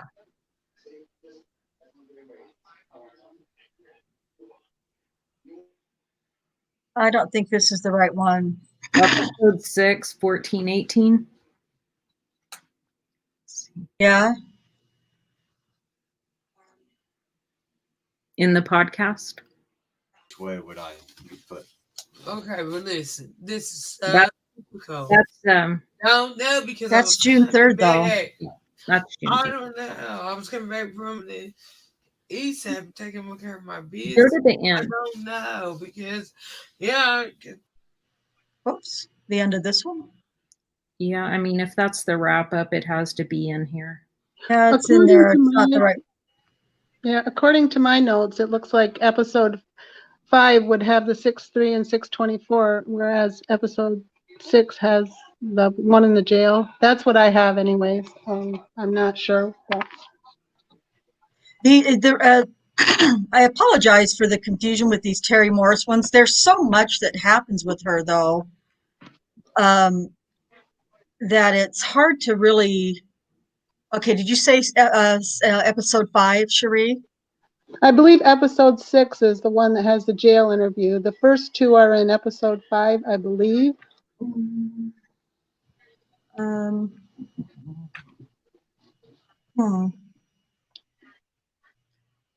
Maybe it's down farther. Oh, see, it's only given me that I can see. I only see that one for the 3rd. Well, at any rate, it's really, it's just, I got episode 6, which is the wrap up. So it's really sad. Maybe if nothing else, I can just find the what's it called? Text for it. Where'd you say that was? 14? 1418. Oh yes, this is the. I don't know about a video clip. I have the audio clip actually. Let me just use the audio clip for that, because it's really sad. What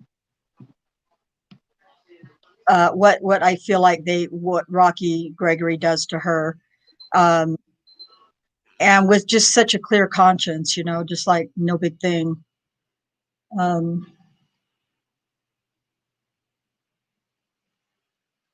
A lot better since you've been.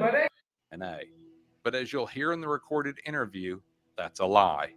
Detective Gregory had not only brought a recorder with him, but he says this to Morris during the interview. Trial, Daniel Holtzclaw's defense attorney, Scott Adams, asked Detective Gregory about this 3rd interview with Morris. Mr. Adams inquires as to why the recorded interview appears to begin at the end of Morris talking about the sexual assault. In fact, Morris is heard finishing talking about the alleged rape when Detective Gregory is clearly heard telling Morris to go over the story yet again. Detective Gregory claims that the entire conversation was not recorded simply because he was caught off guard and wasn't intending on interviewing Morris at the jail and just thought he was there to swab her mouth for DNA. But as you'll hear in the recorded interview, that's a lie. Detective Gregory had not only brought a recorder with him, but he says this to Morris during the interview. Quote, "Well, I just found out that you were over here and I knew you wanted to talk to us." End quote. Here is the complete redacted recording of Detective Davis's 3rd interview with Morris in the Oklahoma County Jail. Probably the first thing that you will notice is that Morris now sounds completely different and much more lucid. 24. He gave me my crack pipe back. This is Detective Gregory with Lieutenant Musney. We're here with Terry Morris here at the county jail. She had been placed under arrest. She advised that she did want to talk to us a little bit more. Is that correct, Terry? That's it. That's all I wanted to. Okay. Terry, I was thinking about that last night. Okay. You said you had some more information. That's all. Tell me again so I can take some notes. That the location I gave you was wrong. Why did you give us a wrong location? Because I didn't want my boyfriend to be wondering why I was over there by Liberty. Why was you over there by Liberty? Because I was getting high. Well, I had been done getting high, but I was leaving on my way home though. When I got out the gate, soon as I stepped out of the gate, he was like, he called me by my nickname, like he already knew me or something. He says, the police, he said TT. He called me TT. That's what people on the streets call me. Right, I know. And he said, is there anything in your purse, sharp or something? He said, you know what y'all say, is it sharp, something I could cut myself on? And I said, no.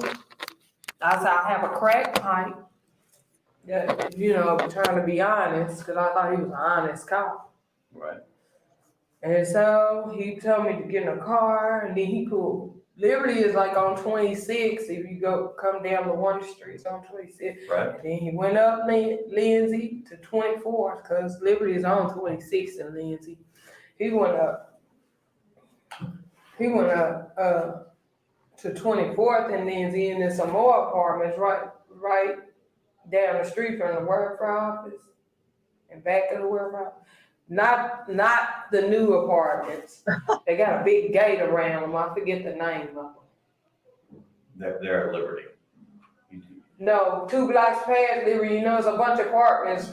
Like, this is Liberty, then it's another apartment, then it's some more apartments, and then it's some more apartments with a gate around, an iron black gate.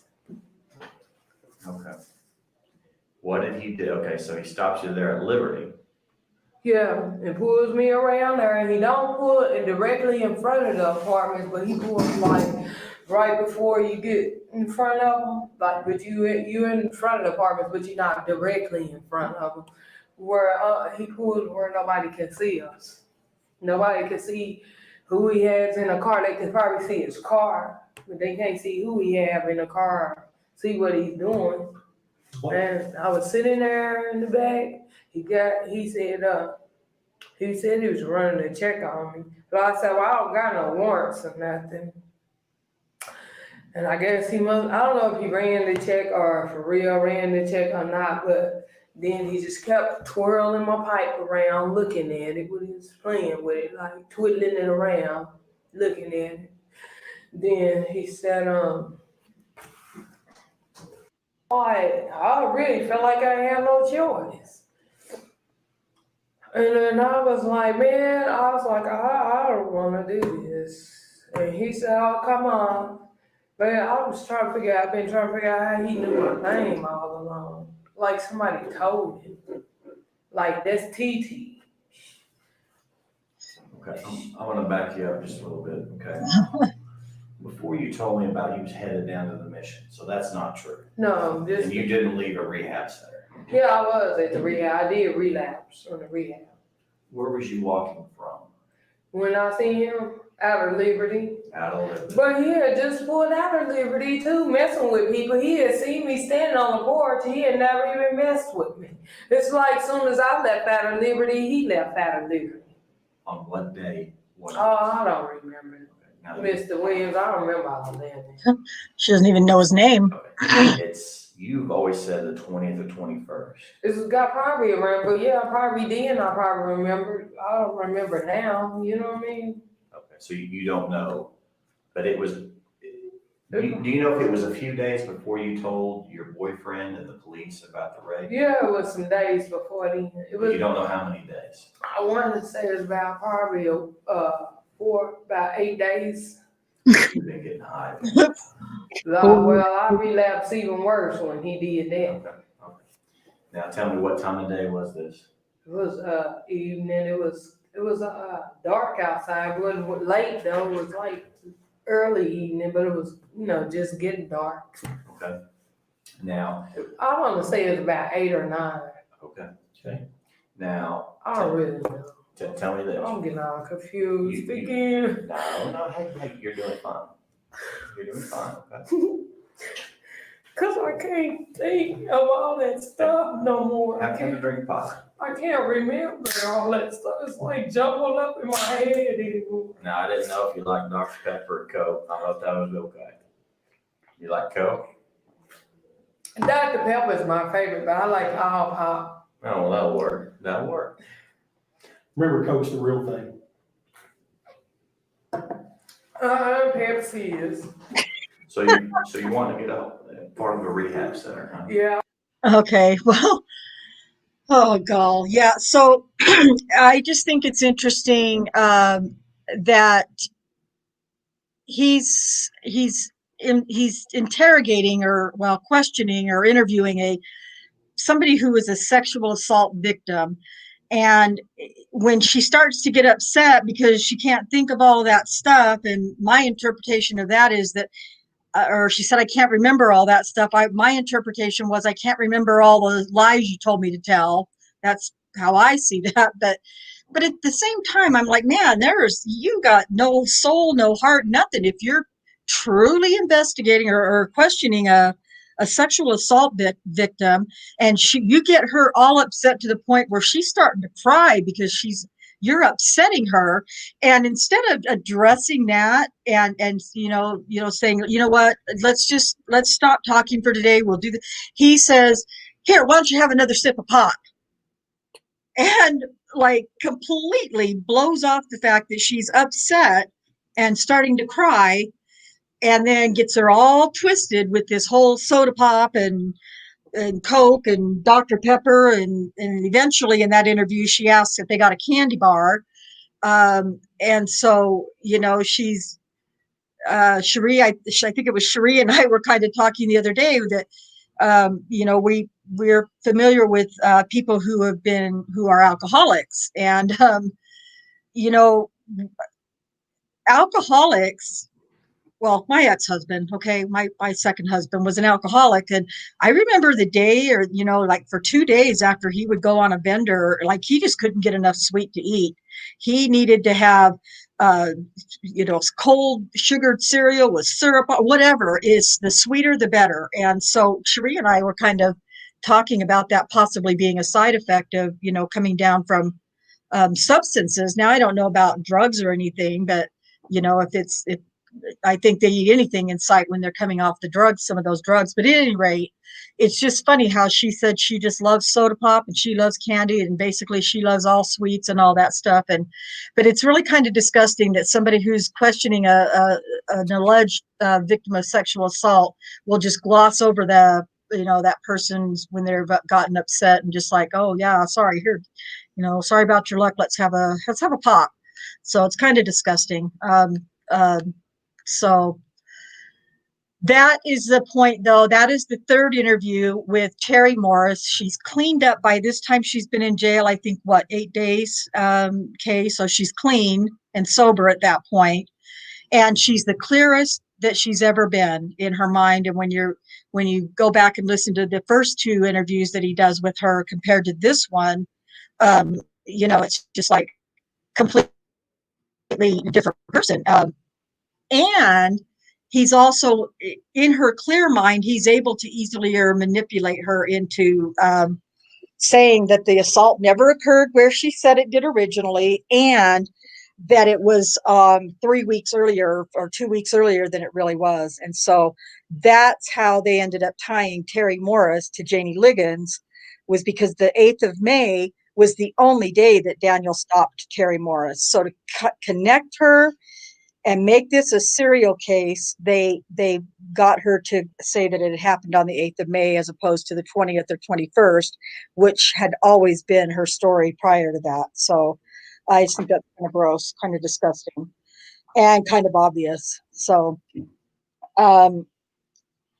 let's see. I know that at some point also Terry Morris keeps talking to Rocky Gregory and Tim Musney about she wants to go to rehab. I want to go to rehab. And as they're leaving this particular interview, she's saying, can I, can we look into getting me into a rehab, a better rehab facility? And, the other ones I've been to, they don't work, or whatever her things were. You guys can watch that at, or listen to it at the Holtz Clock podcast. But he's like, well, we'll look into that. We'll see what we can do. We'll get you into a better treatment center. So that's kind of a promise of an implication of an implied guarantee that they're going to, take care of her. We're going to get you in rehab and we're going to take care of you. You just tell the story the way we need you to tell it. So we're all used to those kinds of lies and manipulation in the cases that we follow. So it's kind of not shocking, but really irritating and really frustrating.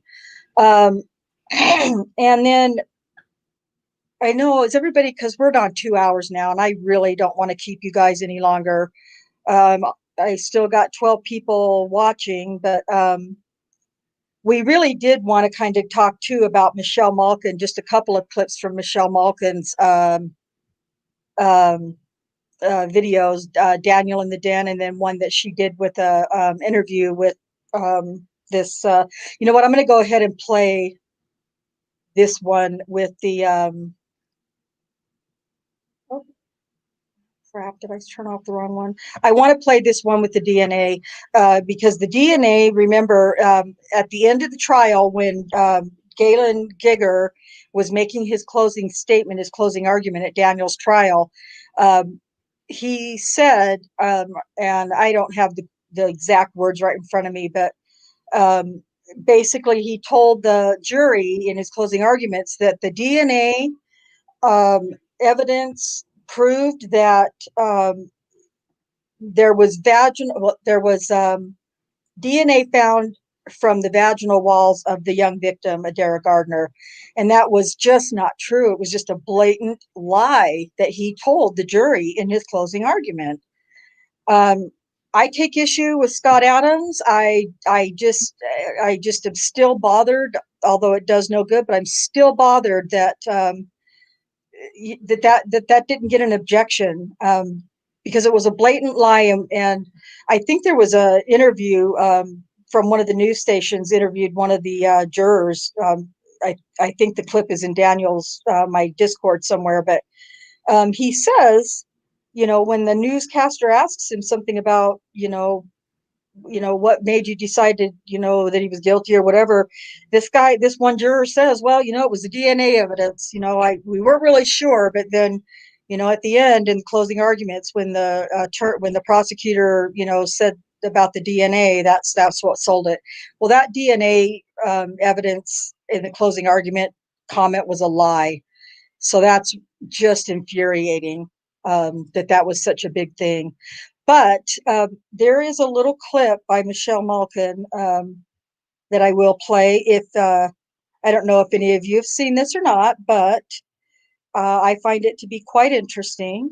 I've seen it several times. And with any luck, I'm going to share it with you right now. Let's see.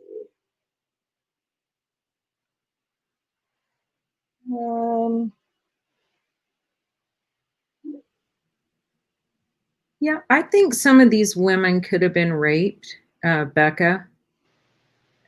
I mean, they're living some high risk lives. I know they weren't raped by Daniel Holtzclaw, but it's possible because these women tell their stories. And then the officers give them the dates and times. So it's not like they were really trying to solve it. Right. Yeah, I agree too. I believe, some of these ladies were prostitutes. So that by its, their victimology, the victimology of all of these accusers is definitely the proper victimology for, trying to, when you're trying to make a case or a claim or whatever. So certainly they all managed to fit into that victimology for the most part. Well, with the exception, I guess, of Janie Liggins and one of Monica Lewinsky dresses, even after that dress had been dry cleaned. Obviously, it's not semen in this case, but what kind of skin cell DNA is it? In the prosecutor's closing statement to the jury, he boldly claimed, quote, DNA from the walls of her vagina were transferred in vaginal fluids onto the outside and the inside, not of his pockets, not of his cuff, not where he sits, but of the exact location she says his penis came in contact. Is there a test for determining whether vaginal fluid was involved? There's no widely used test in courts around the country for vaginal fluid. So could one conclude from the DNA sample that was associated with the 17-year-old that it definitively came from vaginal fluid? Absolutely not. Certainly not in my experience. I've never seen a test that's been presented in court where that assertion has been made. So the jury was left with a misleading impression and convicted Daniel of raping the 17-year-old who called him a, quote, hot cop. 50 years in prison for those charges alone. Jurors found Daniel guilty of exactly half of the 36 charges piled up against him. They didn't take all 13 and just clump them together. They studied each case individually. And some of them they did. They split the baby on them. They split the baby. Is that justice? This is appalling. Well, that's how they proceed. Splitting the difference when you're talking about the fate of a man's life, police officer or no, doesn't really seem to be how the justice system is supposed to work. The defendant is guilty of the crime of rape in the first degree. On his 29th birthday, Daniel's tears rolled down his cheeks as he watched in disbelief. His freedom snatched away in an instant, and his pain became a viral social media moment for ignorant haters, leaving his parents crushed. We felt every emotion you could possibly feel, from anger to hatred to everything. I devoted my life to community service in the military and as a police officer. And dealing with seeing your own son being accused of these things was really rough. And they were the farthest from the truth. And his big sister, who has been his greatest advocate, was shell-shocked. I remember that phone call like it was just yesterday because I could just hear his voice, just him being so shocked. We were all just so shocked, So that was really hard. I said, I want you to be at my wedding, I want you to. It was just hard, just speaking with him. It was. Did you hear fear in his voice? Did he seem afraid? He seemed shocked, more shocked, shocked and then afraid. We were kind of speechless, we both crying. Brother, we were just crying and we were trying to stay positive, as we were so shocked. In shock and despair, the system Daniel had dedicated his life to turned justice on its head, presuming guilt instead of innocence. But neither Daniel nor his family are resigned to fate. It sounds like you're not giving up. No, and I will not until Daniel walks out that door. I will not give up. And I told him that night of the verdict, I said, Daniel, you gotta promise me something, because I was so worried about him when he was in there. I said, Daniel, you gotta promise me something. And he said, okay. I said, are you listening? And he couldn't speak. I said, Daniel, are you listening to me? And he said, yes. I said, promise me this. I said, if I will keep on fighting for you if you keep fighting for yourself. So you keep fighting for yourself, and I promise I'll get you out of there. And Daniel understands full well the social climate and political context that set the stage for his convictions. Do you feel that you were a victim of rising anti-police bias in America? I 100% absolutely believe that. I believe law enforcement nowadays are targeted. Do you have any racial animosity towards other groups? I absolutely don't. And I see what's going on in the world. I see all this, and the Black Lives Matter. I agree, but all lives matter. I want the world to see that, this can happen to you. It doesn't have to happen to another police officer. It can happen to any male. It can happen to a female. It doesn't matter what occupation you have. This can happen to you. The way that you were portrayed not only in the courtroom of law, but also in the courtroom of public opinion was as some sort of monster, some sort of racist, and some sort of predator. If anyone knew who I truly was, they know about my character, they know who I am. I've worked so hard for my reputation, for my integrity. Everything I've done in my whole life I've worked for. And it'll simply just thrown away in a day. For the Holtzclaw family, the financial incentives here are too powerful to ignore. His life is being cut short because of what happened here, because of these accusers that lied for what? For blood money. For money that they're going to get. That's all they want is for the money. 12 of the 13 accusers have joined a lawsuit filed by civil rights attorney Benjamin Crump. That name may sound familiar because he's famous for representing high-profile and racially charged cases. He stood with the family of Michael Brown, the shooting that sparked the Ferguson race riots, and Trayvon Martin, shot by a neighborhood watch volunteer in Florida, and cried racism, even though shooters in both cases were cleared of wrongdoing. Believe it or not, he also sits on the board of the Innocence Project in Florida, which is supposed to fight against unjust convictions and wrongful incarcerations. Crump crowed that Daniel's 263-year sentence was a triumph against racism and sexism in this widely reported comment. Quote, "This is a statement for 400 years of racism, oppression, and sexual assault of Black women." While Daniel waits for his appeal to move forward, his family and supporters refuse to abandon him. Sorry, I didn't really intend to show all of that. Really, we're just kind of trying to talk about the DNA, but I kind of hard to not get caught up in that. It's heartbreaking what was done. Again, we didn't get to, and it's because I'm just a chatterbox mostly, and struggles with trying to get all this worked out. But there's still just so much more just to talk about the very beginnings of how this all happened and how it all started. And we just can't. I mean, hopefully those of you who aren't familiar with the case, maybe this has just been a teaser for you, since we didn't actually get to talk about everything I wanted to talk about.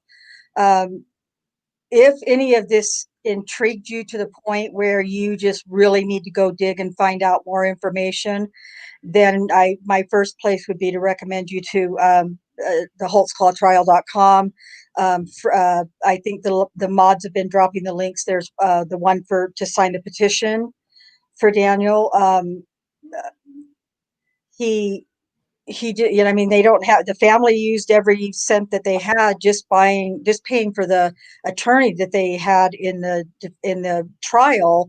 And now, it's even more money that they're having to come up with to, try to do other things legally, whatever options they might have, who knows? But, it just takes it takes this army of people here. Those of you who are still viewing the video, who sat with this for 2 hours and 20 minutes. And, that shows some dedication that you really do want to learn something more about this case. So I recommend that you start at HoltzClawTrial.com. In Daniel's Truth, if you're not in our Discord, please come over into Discord. And Kay is always putting things in Daniel's Discord, just sometimes just interesting little tidbits that nobody ever thought of or knew.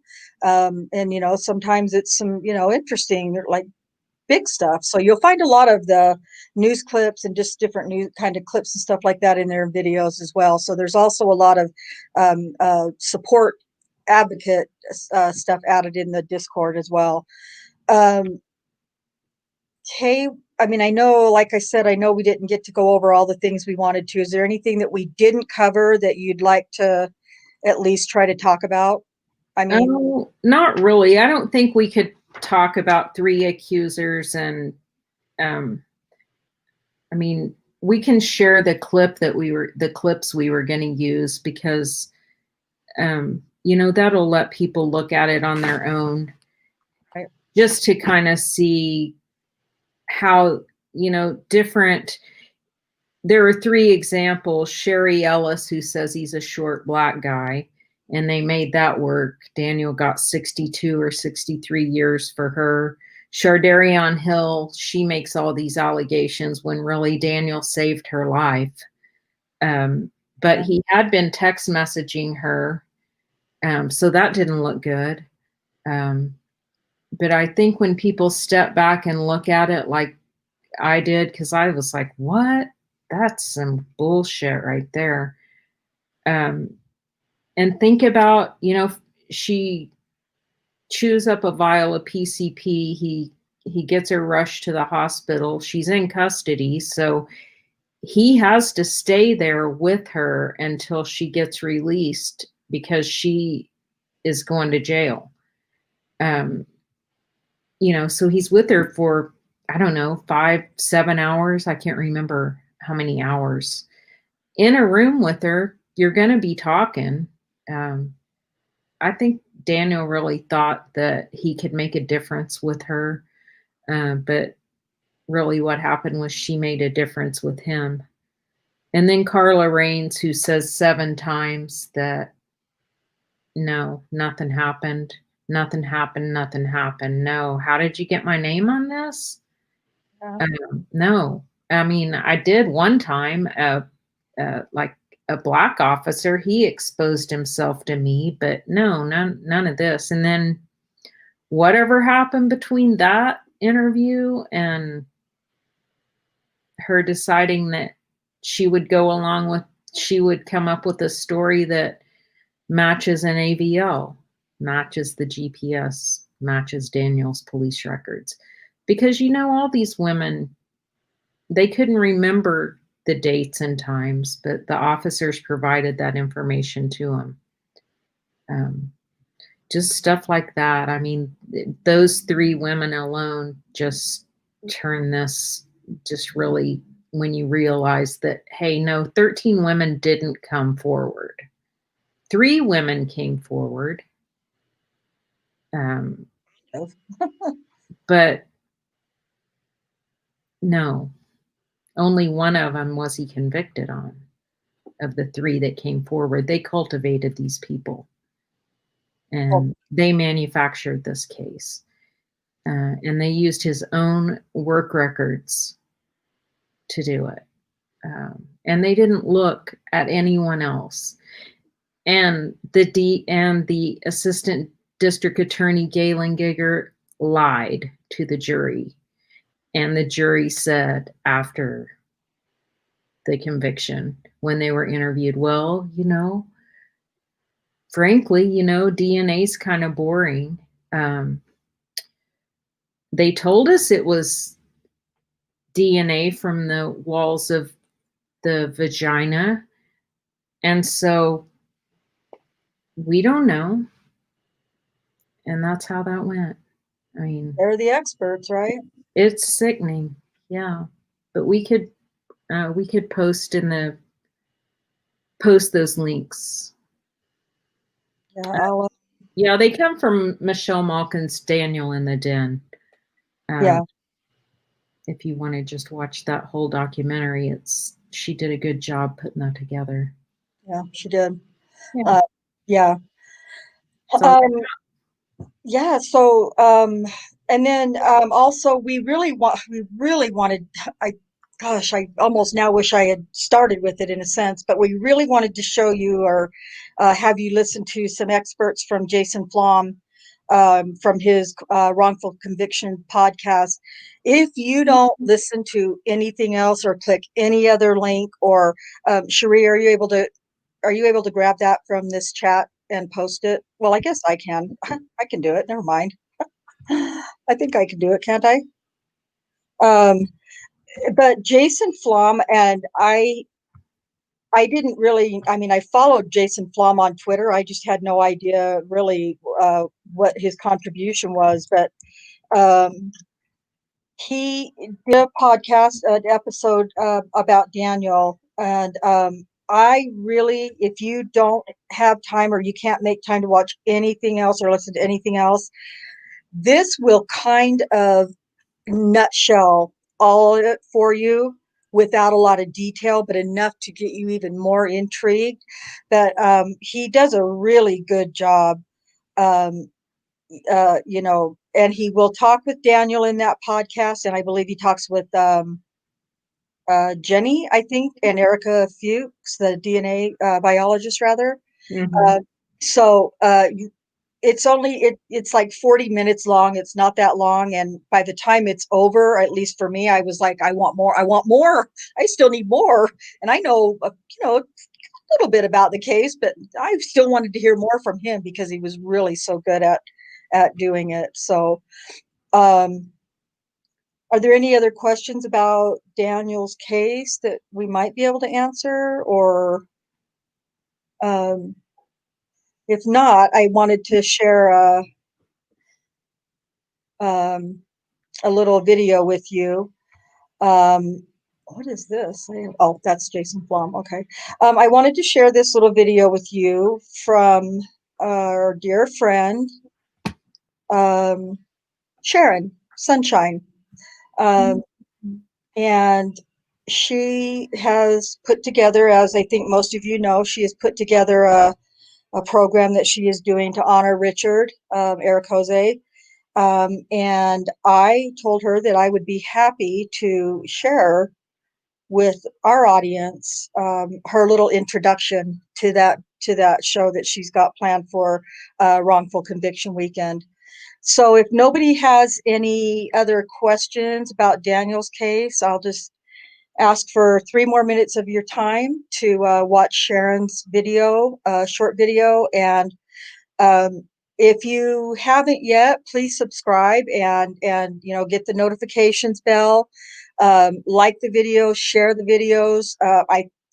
As weeks go on, we'll just get better and better at this. So invite your friends and your coworkers, anybody, to pay attention to the case and to come and watch my YouTube channel. And, I'll do my best to help everybody learn as much as I can.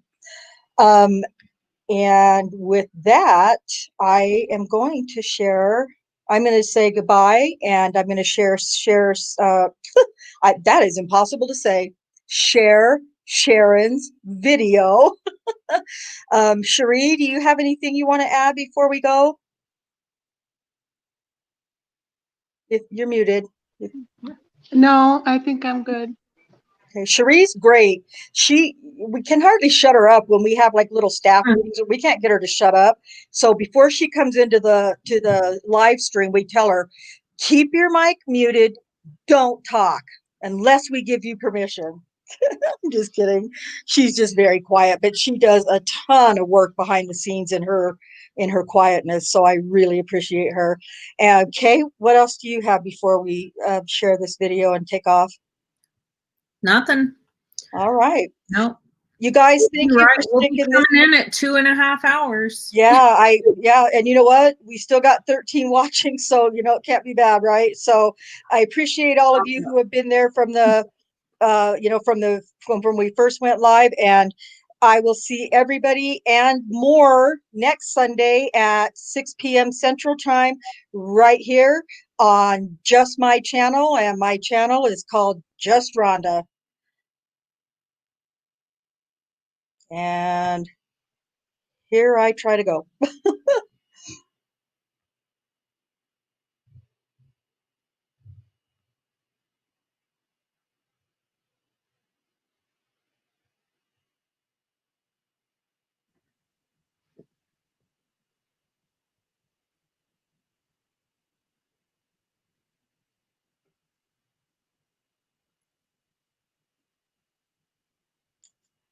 Oh.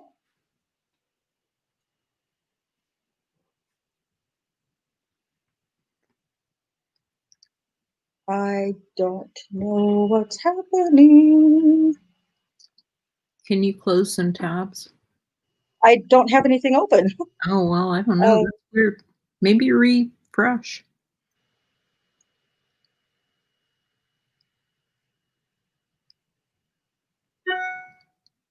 Okay, let's try this again. It's going to work this time. Okay, here we go. No crying.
Get on the train before it leaves the station. The truth train is coming, gonna run them down, run them down. All righty. Hello there, folks. Special video here. I think very informational.